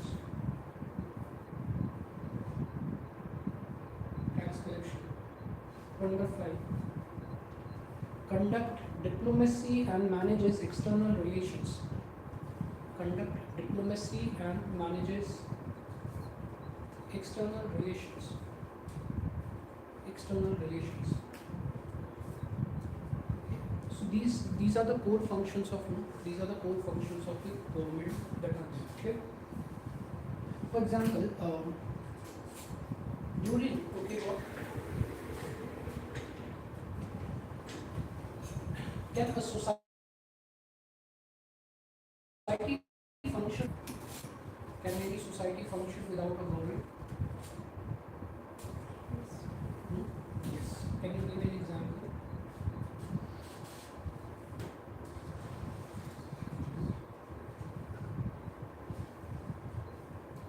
Like, okay, if you have a basic information regarding history, you will see, okay, initially, man used to be hunter and gatherer, and they used to live in what? They used to live in caves. Okay, so there was no government. Okay, there was no government existing. Okay, man used to be nothing but hunter and gatherers, and rest man used to be nothing but living in caves. Okay, clear? Over a period of time, man learned the art of cultivation. So in Neolithic period, you see humans learn the art of cultivation. When they learn the art of cultivation, okay, what will happen? They started now shifting from caves to nothing but plain areas. Now plain areas where you can go for nothing but cultivation, and you started making houses near nothing but these locations, agriculture field and etc. Here you are growing crops and etc. That is okay. Now, okay. Now let's say I am growing this particular crop, but when the time of harvesting comes, someone else comes and harvests this crop, then what will happen? I am growing this particular crop, but once the time comes for harvesting, someone else comes and harvests. Okay, what will happen then? Okay, he is more powerful, he is beating me. Okay, I'm not able to do anything. He is harvesting the crop and taking away the crops. What will happen? Okay, so to protect, to protect your properties, to protect other things, you created what? You created the government. Okay, so why the concept of government emerges is what?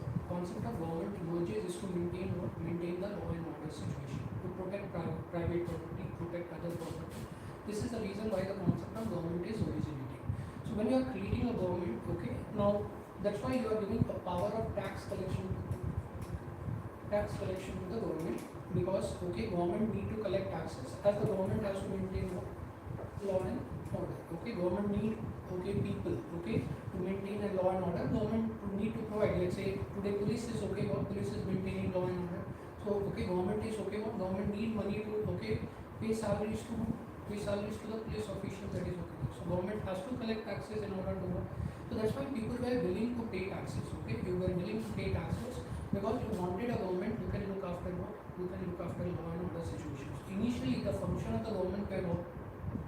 Initially, the function of the government was to maintain law and order and to go for this type of collection, revenue collection. So most of the kings were doing that. Okay, most of the kings were doing that. Okay, but as the society is progressing,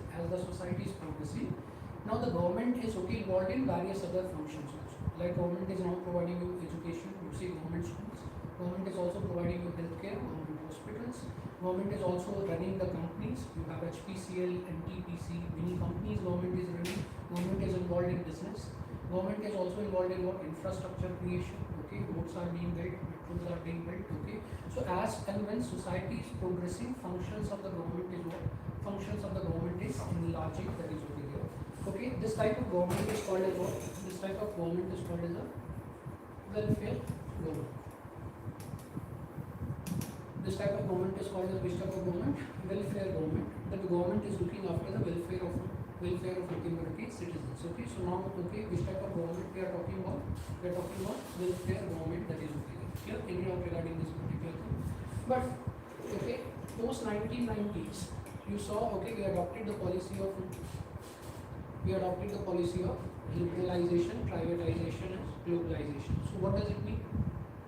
What does it mean? That the government should not interfere. You are trying to privatize, you are trying to liberalize things. Okay, so you are trying to minimize expansion of government. Government should not interfere in various sectors. Rather, you are trying to privatize the sector. That is okay. Clear? So okay, now which type of state we are having? Laissez-faire, okay, kind of, okay. Laissez-faire is a term that used for economics, free form of capitalism, okay. But any term, this welfare government is changing into which form of government? It is changing into interperennial government, where the government job is to not, okay, what government job is to manage, not actually do things. What is their management? What the management concept is? What a manager does? What a manager does? Set rules, okay, any other thing? What manager does? Supervision, kind of, yes, okay. What manager does is, okay, what he ensures that, okay, what ensures that resources are available with each, okay, persons to perform its task. He ensures that, okay, what he sets the goal which, okay, a team member need to achieve, that is okay there. So that is a task of whom? That is a task of nothing but, okay, managing. So now the government task is what? The government task is what? To set the goals, okay, that which, like, okay, you see government is coming up with Viksit Bharat by 2047, or doubling the farmers income by what, 2022, okay, or okay, Clean India, Swachh Bharat mission, Fit India mission. Government target is to come out with the goals, okay, and whose target is to now, okay, who has to implement this target? Who has to implement this target? Private players has to implement this target. How private player will implement this particular target? Okay, for that government has to provide adequate resources to the private players, that is okay there. So the government is more entering into which form of government? Entrepreneurial government. As an entrepreneur government is now functioning, okay, which is arranging everything, okay. Now government is not building the roads, it is okay what? It is showing a contract, okay, it is okay what? It is okay trying to nothing but okay come up with the okay different type of contract you are coming up with, public-private partnership you are coming up with, PPP type partnership. So private is okay what? Private is financing, private is executing, private is recovering money, transferring the asset to the government, that is okay there. So you are shifting towards entrepreneurial form of government also, that is okay there. So government concept of okay government or concept of state has also evolved over a period of time. Okay, so it's not that the government notion is static. As and when society is changing, demands are changing, government concept is also changing. From government, which is called as the police state. Police state means what? Law and order management is only there. From police state, government is involving into what? Welfare state. From welfare state, government is changing into interperennial government. Okay, that is okay there. So those okay concept of government is also changing, evolving over a period of time. Fine, any doubt regarding this one? Para change and add governance forms. The governance is a way. The governance is a way. W-A-Y, way, comma processes. Governance is a way, comma processes or methods, comma mechanism through which decisions are made, comma monitored and implemented in the society. Decisions are made, monitored and implemented in the society. It is broader than the government.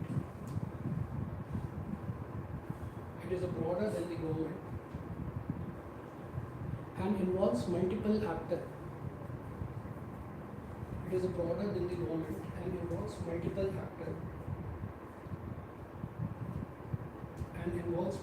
actors.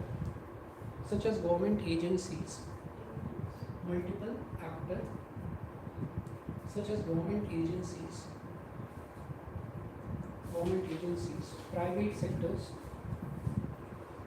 Private sectors,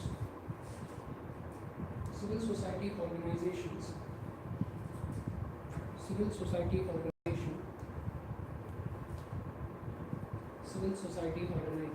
comma citizens, comma international organizations,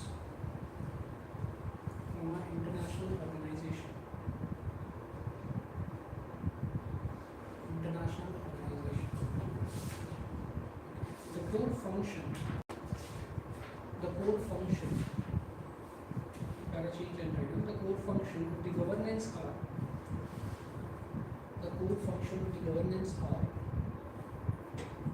comma one, point number one, core function of governance are, point number one, policy formulation and implementation, policy formulation and implementation, policy formulation and implementation. Number two, involving citizens and stakeholders,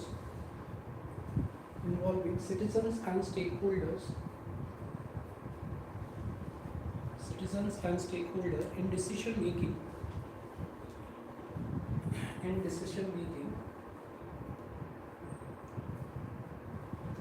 Number three, accountability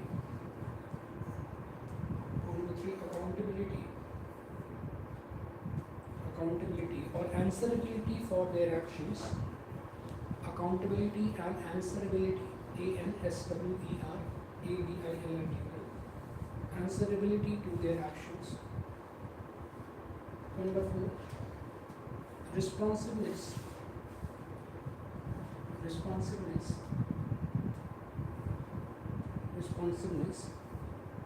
and point number five, ensuring that all actions are conducted as per law.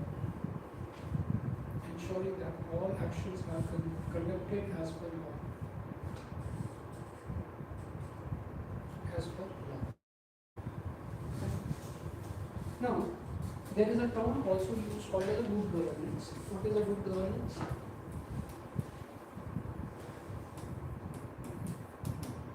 good governance? There is a term that is also used. Okay, especially we discussed paper 2 polity as this governance concept also. So there you will be studying good governance. What is a good governance? Basically, as we discussed, what is a governance? It is a method, processes, another thing that government is adopting to rule the country or administer the country, that is there. If the government is adopting a method which is wrong, then what will happen? Bad. Then what will happen? It will be called as bad governance. Whatever method, processes which you are adopting is good, then it is going to be called as good governance. So when the good governance is going to be there. Let's say currently we have leakage of papers going on, CBSE checking, a lot of issues are going on. Now if someone is asking government is replying like what? Like CBSE is replying what? There is no fault with the DSM system, the digital marking system, or OSM, on-screen marking system. When you see nothing but NTA is replying that NTA chief has gone to the parliament and say that no leakage has happened there. So what is happening is when the government is not answerable for things, then what will happen? It is doing a bad governance. When they are accountable, they are responsive, they are nothing but answerable to the people, it is going to be called as good governance. So that basically is the difference that lies between good governance and bad governance. So when the government is transparent, when government is participative, when government is accountable, then such type of government becomes this type of government good governance. Fine.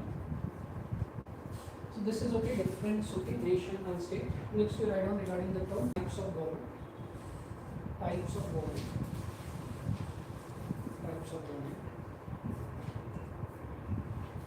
From the time you add it. Government. Number one, monarchical government.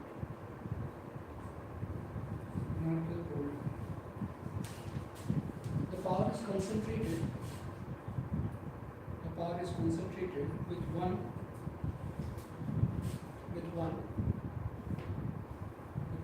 persons, and there is a hereditary transfer of power.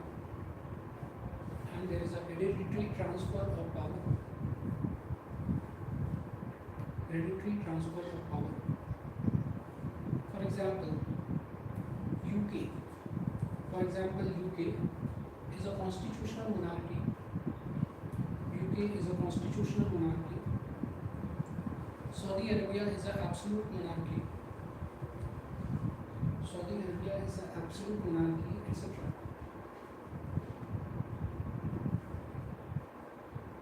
Okay.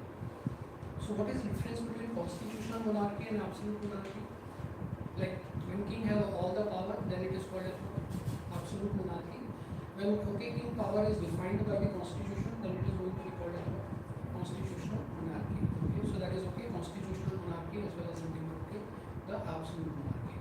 So like India has India is democratic country. India is a republican form of country. Why India is a republican form of country? Because in India we have we have president, and president is elected by indirectly by the people, that is there. Yeah? So indirect election is there with regard to president. So our head of the state is president, but in UK head of the state is king or queen. Okay, so that is a democratic country. Prime minister is there, other things are there, but head of the state there is is nothing but king and queen, and power is inherited. That is okay. Yeah? So there the power of king and queen is defined by the constitution. That is why constitutional monarchy. Or when all the power are there, then it is going to be called as the absolute monarchy. Fine. Second you read autocracy. Autocracy. When a single leader holds power with little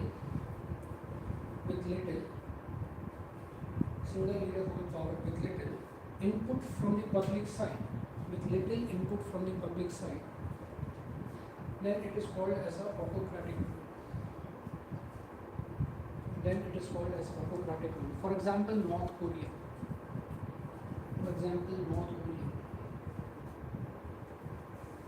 Third you read oligarchy.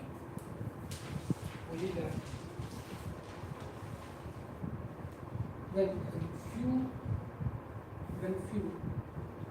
people controls the power, then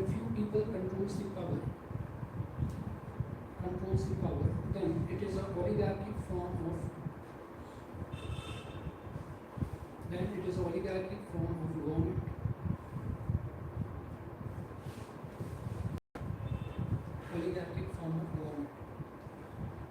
Next you read number 4.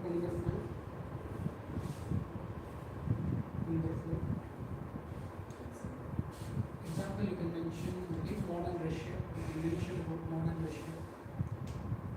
Which is interpreted to be oligarchy. As such, it is not oligarchy, but interpreted to be oligarchy. Number 4 you have theocracy.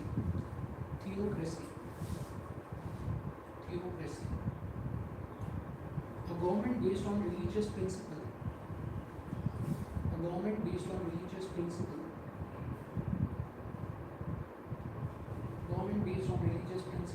Where religious leader hold political power.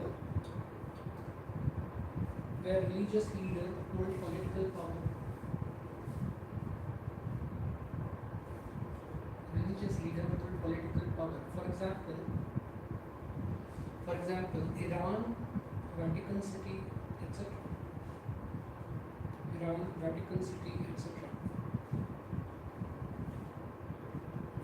Next we have military rule. When military takeovers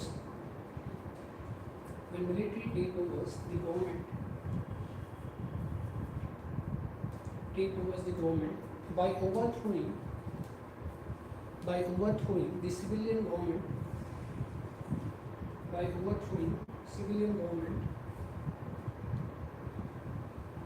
it is called as military rule.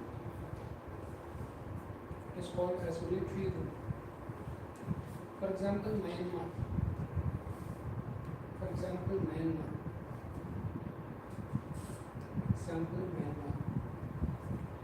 Next we have anarchy. Anarchy.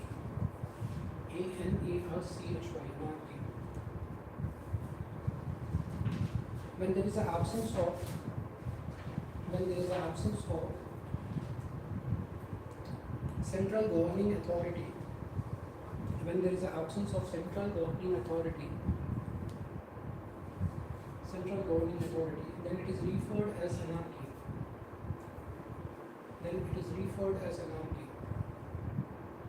Central government authority, then it is referred as anarchy.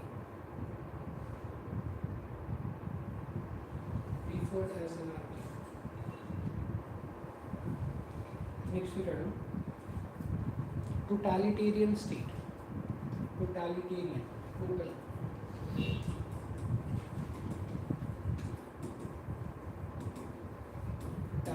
state. When a government controls all aspect of public and private life,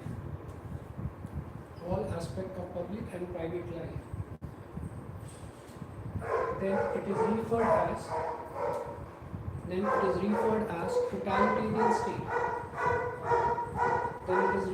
as totalitarian state. Okay. For example, Nazi Germany, NAZI, Nazi Germany,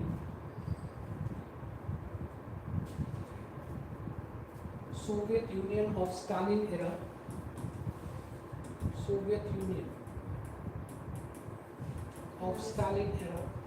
Nazi Germany. Nazi was Hitler party.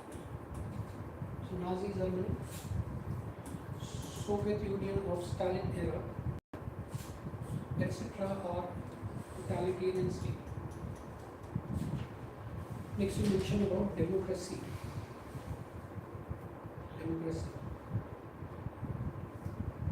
It is a type of government where power lies with the people.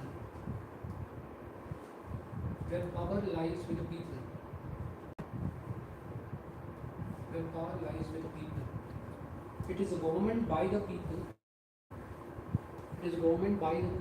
For the people.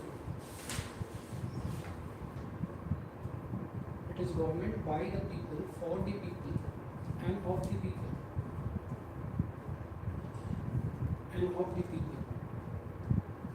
By the people, for the people, and of the people. It can be one number one direct democracy.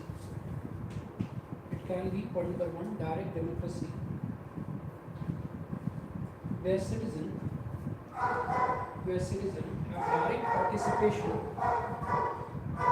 citizens have direct participation in decision making process.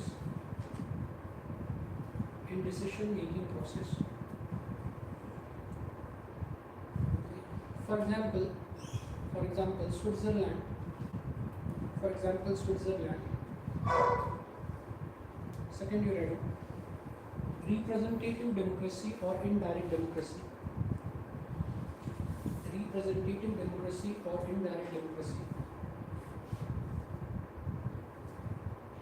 Indirect democracy, where citizen elect representative,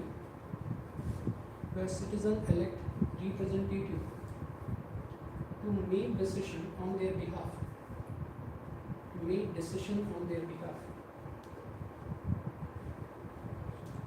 For example, India, US, UK, etc.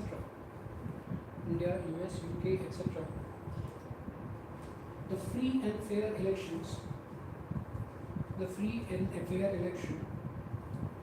is one of the core features of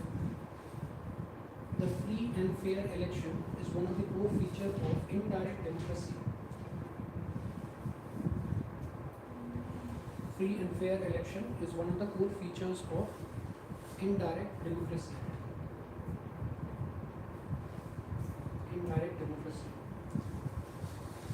Okay. It can be further divided into point number A you write down. Point number A, parliamentary form of democracy.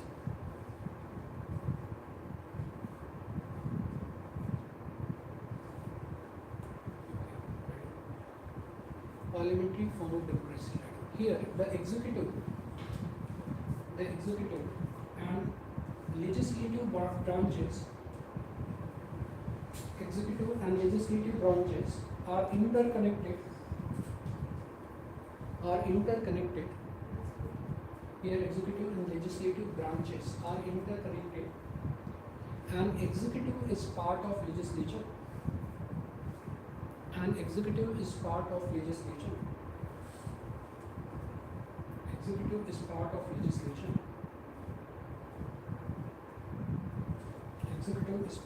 legislature.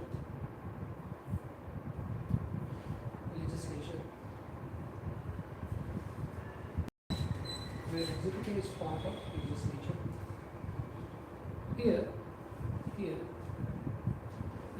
election is conducted. Here, election is conducted for legislature.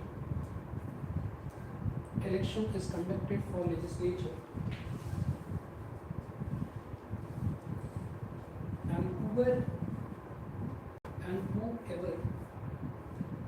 enjoys majority, the majority in the legislature, forms the government.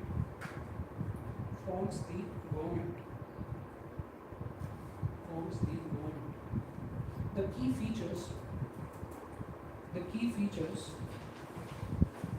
key features include point number one, executive responsible to legislature.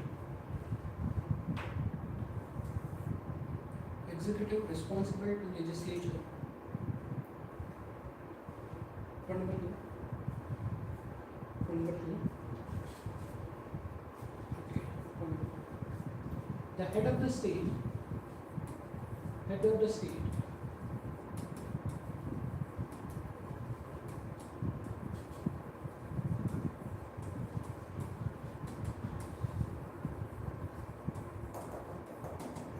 In bracket you mention de jure, and head of the government in bracket you mention de facto. De jure, head of the government in bracket you mention de facto. Is different. Head of the state in bracket de jure and head of the government in bracket de facto is different. For example, President is the head of the state in India.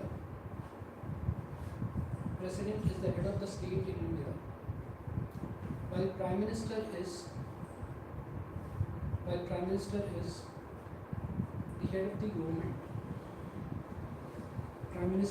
head of the government.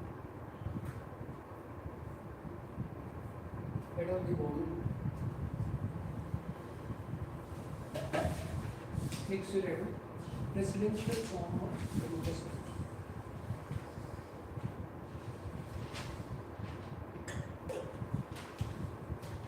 A system where executive, legislature and judiciary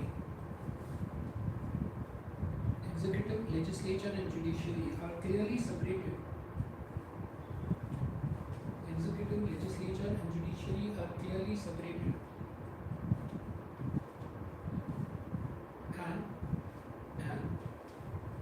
And executive is not part of legislature.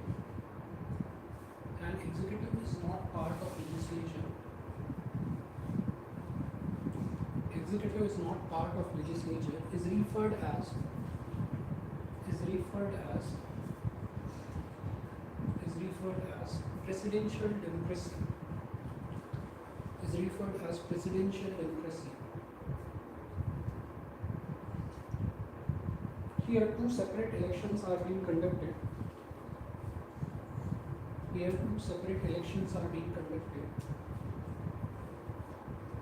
One for legislature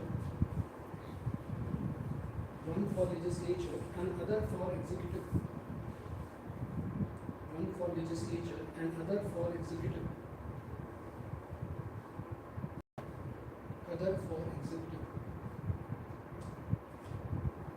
For example, US, Brazil, Mexico. US, Brazil, Mexico. So those are examples of presidential form of democracy. Next we read federal government. Federal government. Federal government. A system where power is divided. A system where power is divided. Federal government. A system where power is divided between central government and various regional government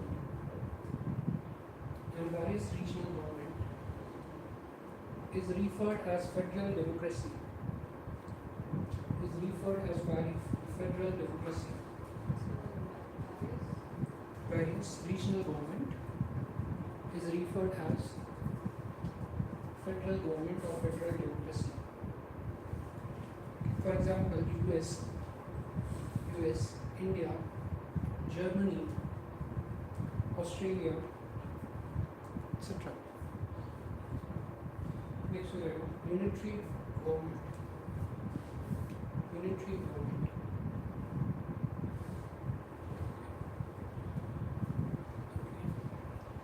Where single government holds the majority of the power,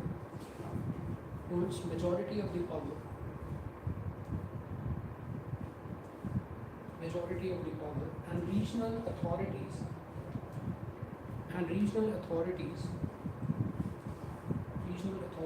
are subordinate to central government. Regional authorities are subordinate to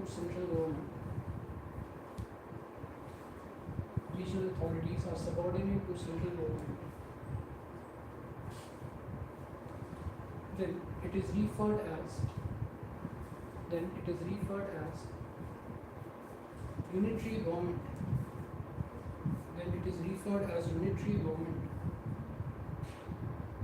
For example, UK, France, Germany, Japan, etc. are unitary form of government.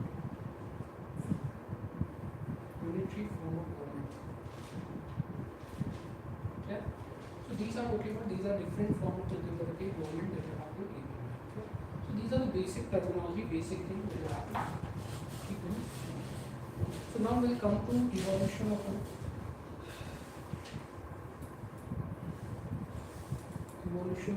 constitution. So basic terminology we have discussed. Now we'll discuss the term evolution of the constitution. Okay?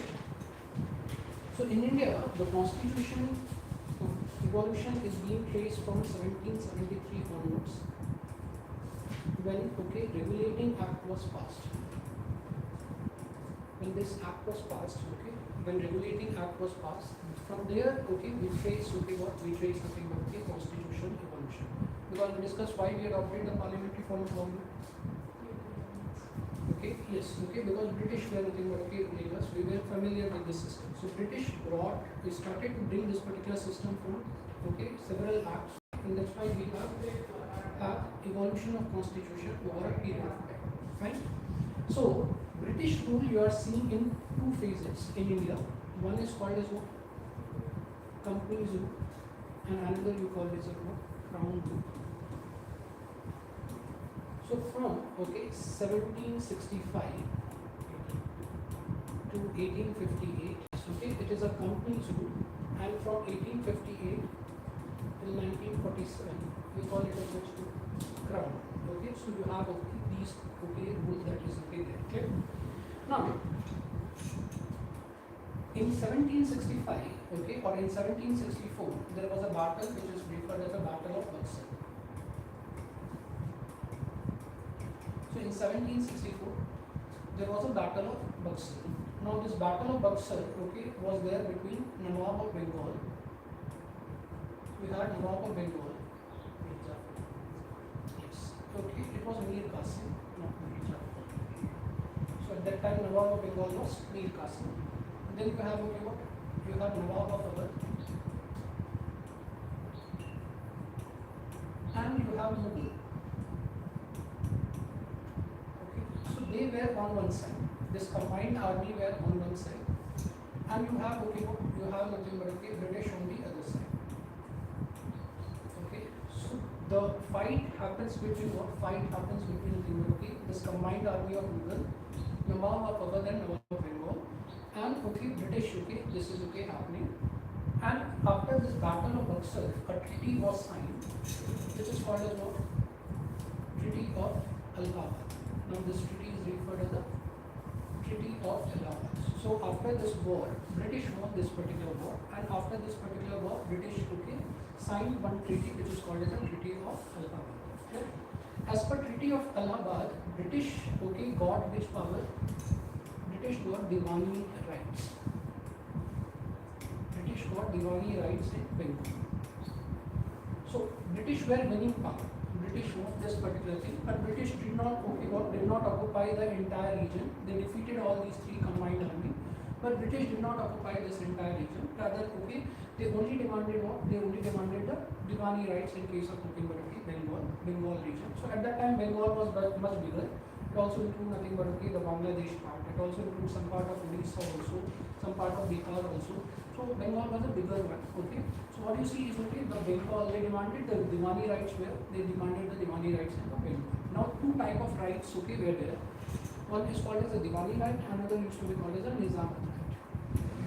So remember we discussed earlier the two functions of the government were what? What were the original two functions of the government? We discussed okay, one was what? Revenue collection, tax collection, and another was what? Another was to maintain what? Law and order. So you need government needed tax okay to maintain things. So Diwali right used to be called as which right? Revenue collection right, and Nizamat right used to be called as which one right? Law and order right okay, that is okay. So what the British did was what? What the British did was okay that okay they got which type of right? They got nothing but okay the Nizamat right. Okay. They got the Diwani right, that is a revenue collection. While Nizamat right remains with whom? This remains with the Nawab. So Nawab of Bengal will be responsible for whom? Nawab of Bengal will be responsible for law and order function. And who will be responsible for tax collection or revenue collection? It will be nothing but okay British. So British got which right? Diwani right. Okay. So why the companies okay wanted only Diwani right? Why not Nizamat right? Why not? Why the companies only wanted Diwani right? Why not Nizamat right? Why the company did not take over fully take over? They didn't have intention to rule. Intention to rule. Any other reason? They didn't want to follow the rule. Okay, fine. Any other thing? It was a settlement to the Nawabs and Okay, fine. Any other reason? The first major reason that you see is British were not aware about the Indian laws. Okay, like Indian laws were okay based on what? Based on religious based. Okay, like religion based laws you have. So okay, they were not aware of okay Indian laws. They were not aware about okay scriptures like okay you have okay civil laws, inheritance laws. Okay, like Hindus follow Hindu inheritance law, Muslim follow Muslim inheritance laws. You have different marriage laws, different marriage customs. Okay, that is okay there. British were not aware of this. Okay, so that's why later on okay in history you will study about something called Asiatic society. British set up this society in order to convert the okay the Indian okay scriptures into what? English, okay, so that they can understand it, okay, they can read it, they can understand it.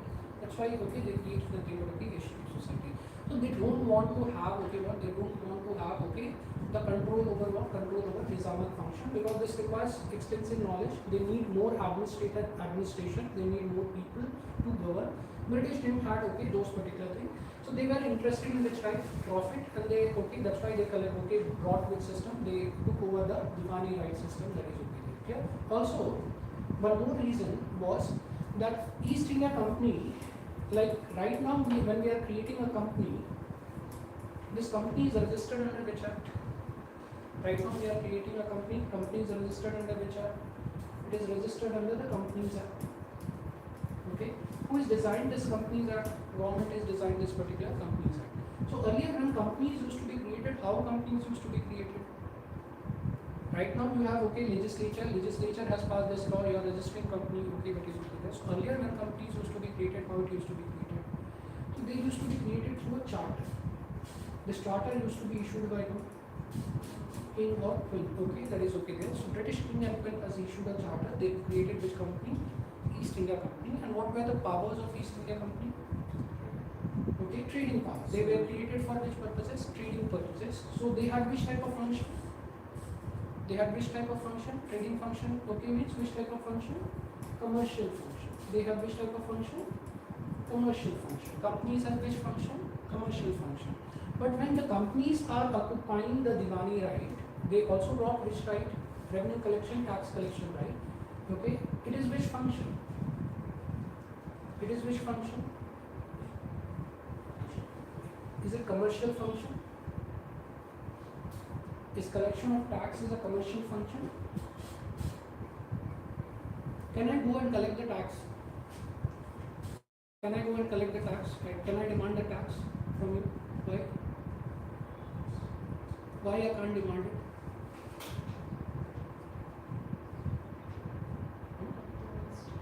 Yeah, I'm not authorized. I'm not part of the government. Who has the authority to collect the tax?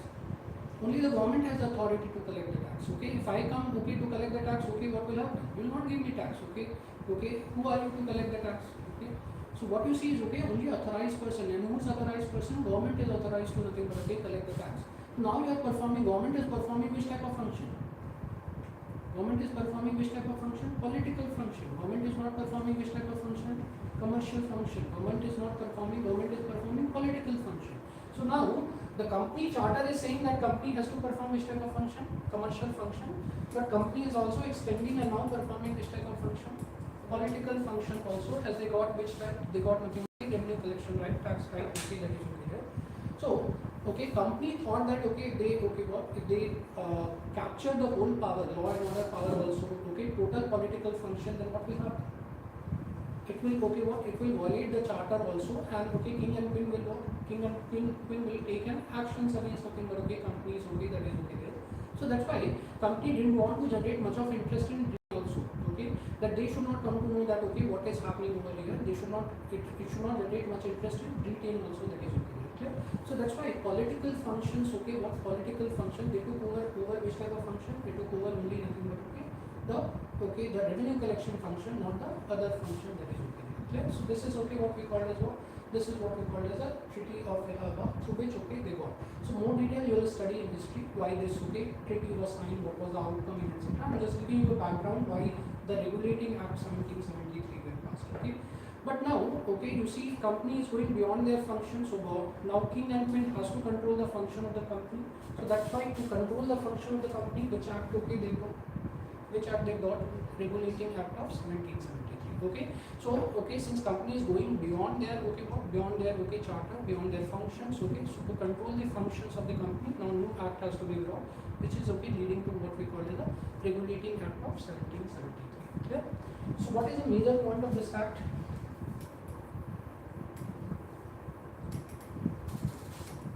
What is the major point of Regulating Act 1773?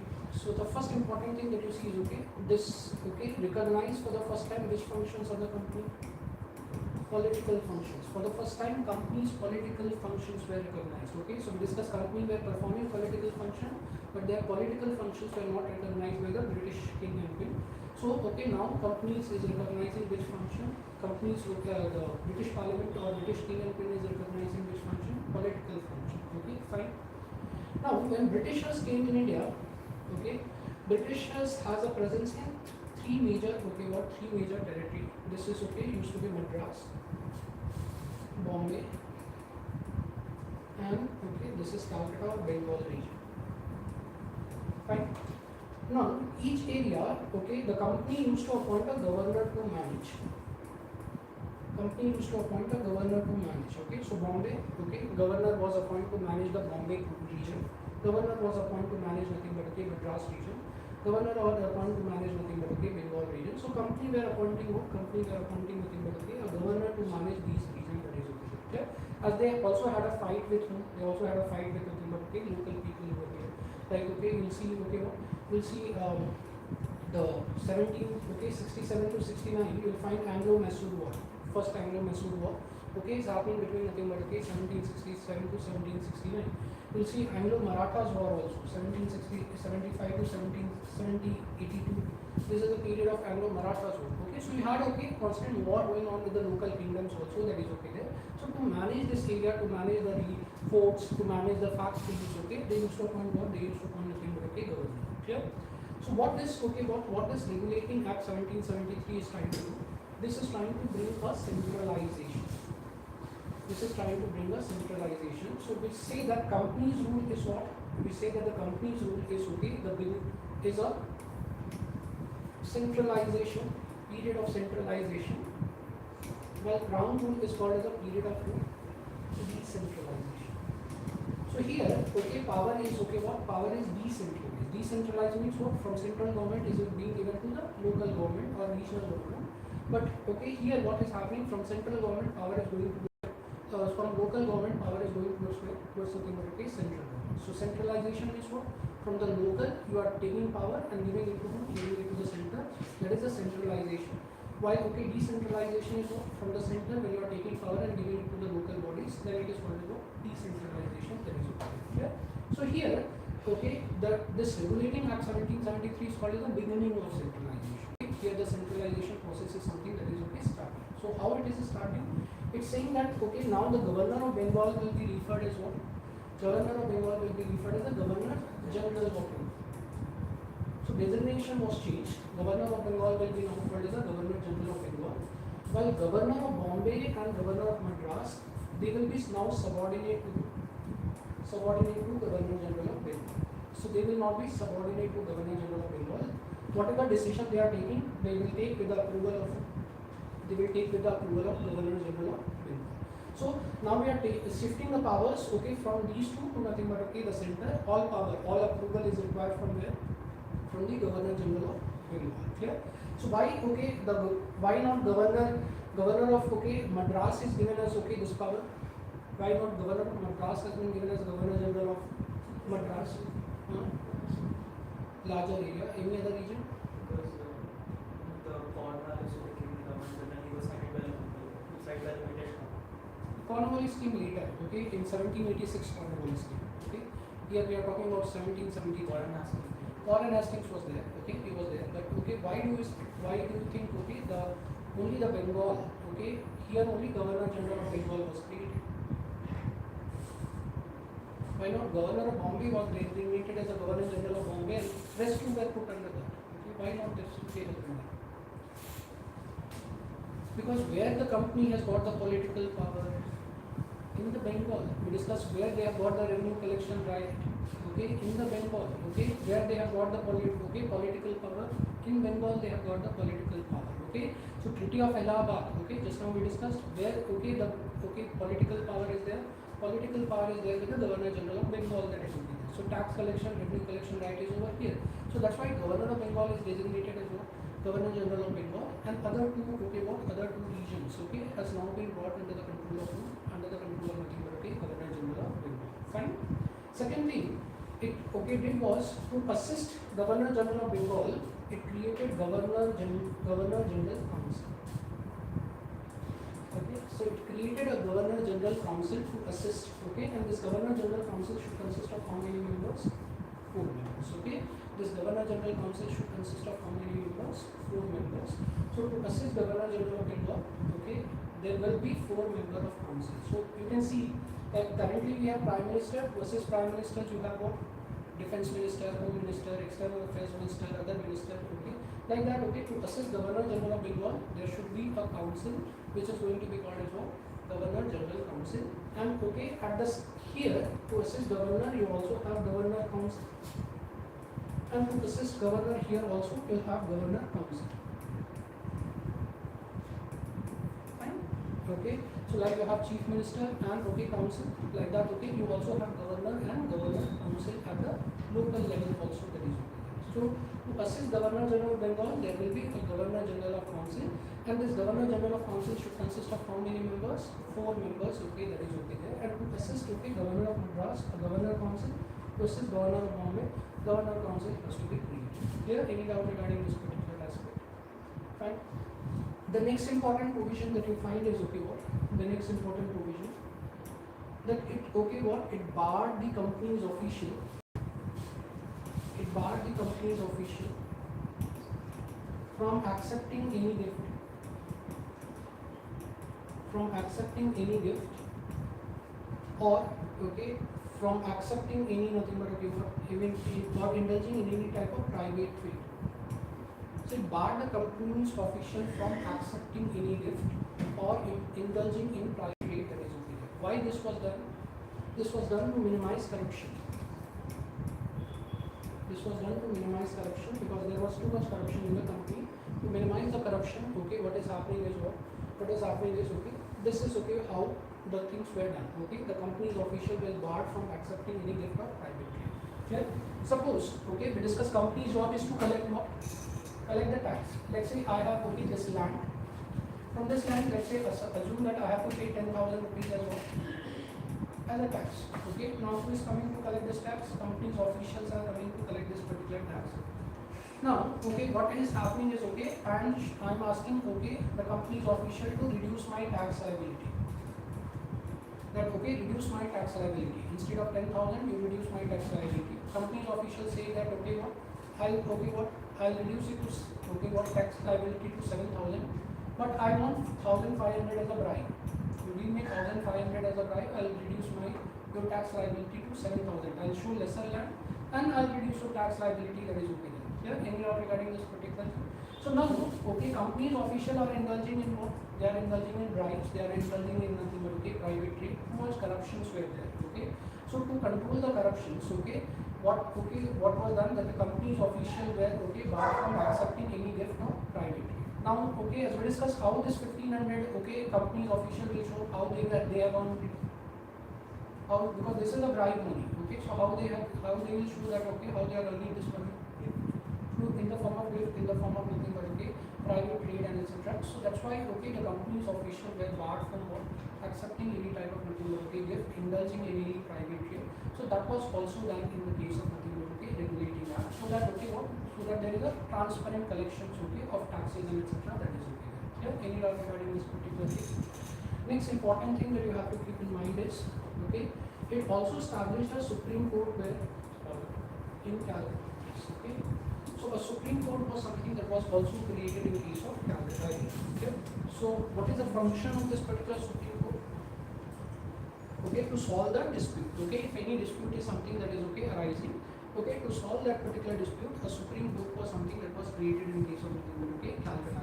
So that is okay another major provision that were brought under the Regulating Act of 1773. Okay, fine. So what are the major point of Regulating Act of 1773? Governor of Bengal will be designated as what? Governor General of Bengal. Governor General of Bengal under which okay who will function? Governor of Bombay, Governor of Madras will function under the Governor General of Bengal. Fine. To assist the Governor General of Bengal, a council is there which is going to be called as what? Governor General Council, and this council should consist of how many members? 4 members. Then okay we discuss okay what? Then we discuss companies official were barred from what? Accepting any gift or accepting any nothing but okay that or indulging in any type of private trade. And fifth okay that you see is okay what? Okay, a Supreme Court was something that was established in Calcutta. And why this okay act is very important? Because okay it says okay for the first time companies which functions are being recognized, political functions are being recognized, that is okay. Yeah? But okay this act has a certain problems. Okay, that's why okay another act has to be brought okay in okay quick time, which was nothing but okay PITS. Okay, this has to be. So another act has to be brought, which is called as nothing but okay PITS India. Okay, so what was the problem with this particular act? One major problem that you find with this particular act is that let's say now the companies has two functions. One is called as what? One is commercial function and another is nothing but okay political function. Okay, fine. Both are regulated by nothing but okay directors of the company. So company's directors are running nothing but okay commercial functions also, as well as nothing but okay political function also. For example, currently you have a company. Okay, who runs the company? Who runs the company? Board of directors. They takes a decision, and okay, the decision are implemented by who? CEO or managing directors of the company, that is okay. So it's a board of directors that are appointed. Who appoints the board of directors? Shareholders appoints the board of directors, that is okay. So like that, to run the company, there were okay, what there were directors, okay, who were running. They were running nothing but okay, both okay, the political functions as well as commercial functions. Okay, in simple sense, okay, okay, assume that okay, what assume that okay, that there is okay, what there is an industrialist. Assume that okay, there is a Tata. Tata is also running okay, what Tata is also running Tata company. He is also becoming a prime minister of India. What will happen? If Tata is also running a company and Tata also becomes a prime minister of India, what will happen? What will happen?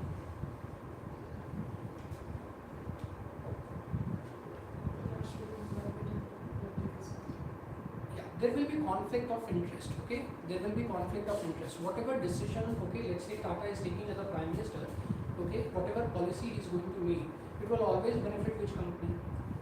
Tata company, that is okay there. He will always take a decision which is in benefit of which company? Tata company, that is okay there. Whether it is a benefit of people or not, okay, he will not be concerned about that, okay, because it is benefiting his company, that is okay. Okay? So there is okay, what there is a clash of interest, clash of conflict of interest is something that is okay happening. You have a private interest that you want to grow your company, and you have a public interest, okay, that you want to look for the welfare of nothing but the people. These interests are something that are clashing, okay, that is okay. Okay? So when same set of people are looking after okay, companies functions also as well as nothing but okay, what political functions also, what will happen? Conflict of interest is going to nothing but okay, arise, and as a result, okay, quickly we have to pass which act? Quickly we have to pass nothing but okay, this act which is called as a Fits India Act, okay, that is okay. Clear? Now this Fits India Act separated which two function? It separated nothing but okay, commercial function of the company and political function of the company. So Fits India Act is separating which two functions of the company? Commercial function of the company and political function of the company. For commercial function, who will be responsible? For commercial function, board of directors. Board of directors. So company's director, board of directors are okay, responsible for the commercial function of the company. And okay, for political function, who will be responsible? There will be BOC, that is called as a board of control. This created two things. One is called as a COD, another is called as nothing but okay, BOC. Okay, so board of director is being created as well as nothing but okay, board of control is being created. Board of director will be responsible for which one? Commercial function. Board of control will be responsible for which function? Political function. So that there is no conflict of interest. One will be looking after nothing but okay, commercial function. One will be looking after nothing but okay, political functions. Okay, that is okay. Clear? Any doubt regarding this particular thing? So what you find here is what? What you find is 1773 Regulating Act is recognizing which function? Political function. But it is the second act which act that is separating which function? Political function and commercial function, that is over there. For political function, BOC, Board of Control, will be responsible. For commercial function, what is responsible? Board of Director will be responsible. Fine. So in detail, we'll start with Fits India Act, okay, and all these acts okay, into tomorrow's class. Okay. Anyone having any doubt? So what we try to cover today is what? We try to cover the concept of constitution. What is constitution? What is a constitution? A set of okay. It is a document which contains a set of rules, okay, which are very important for governance of the country. Contains rights of people, duties of people, how the okay welfare, BPSP principle, how organs are going to be created, legislature, executive, okay, judiciary, what are their functions, independent institutions. Those things are mentioned in the constitution. What is constitutionalism? Limiting the powers of the government. Okay. The third thing we have discussed is what? Nation and state. What is the difference? Nation, socio-cultural concept. Okay. And state is what? Legal, formal concept. State should have okay, what? Citizens. State should have nothing but okay, what? Okay, geographical extent, and state should have nothing but okay, an organized government. As we discussed, India is okay referred as what? A nation state. Okay, because India is also okay having a socio-cultural concept, emotional concept, and India also have nothing but okay, legal formal structure also. So India is okay referred as a nation state. Okay, that is okay. Okay, governance, government, different type of government. You remember it. Okay, what is a federal? What is parliamentary? What is presidential, what difference lies in these. You also have to remember these particular things. Anybody having any doubt? Thank you.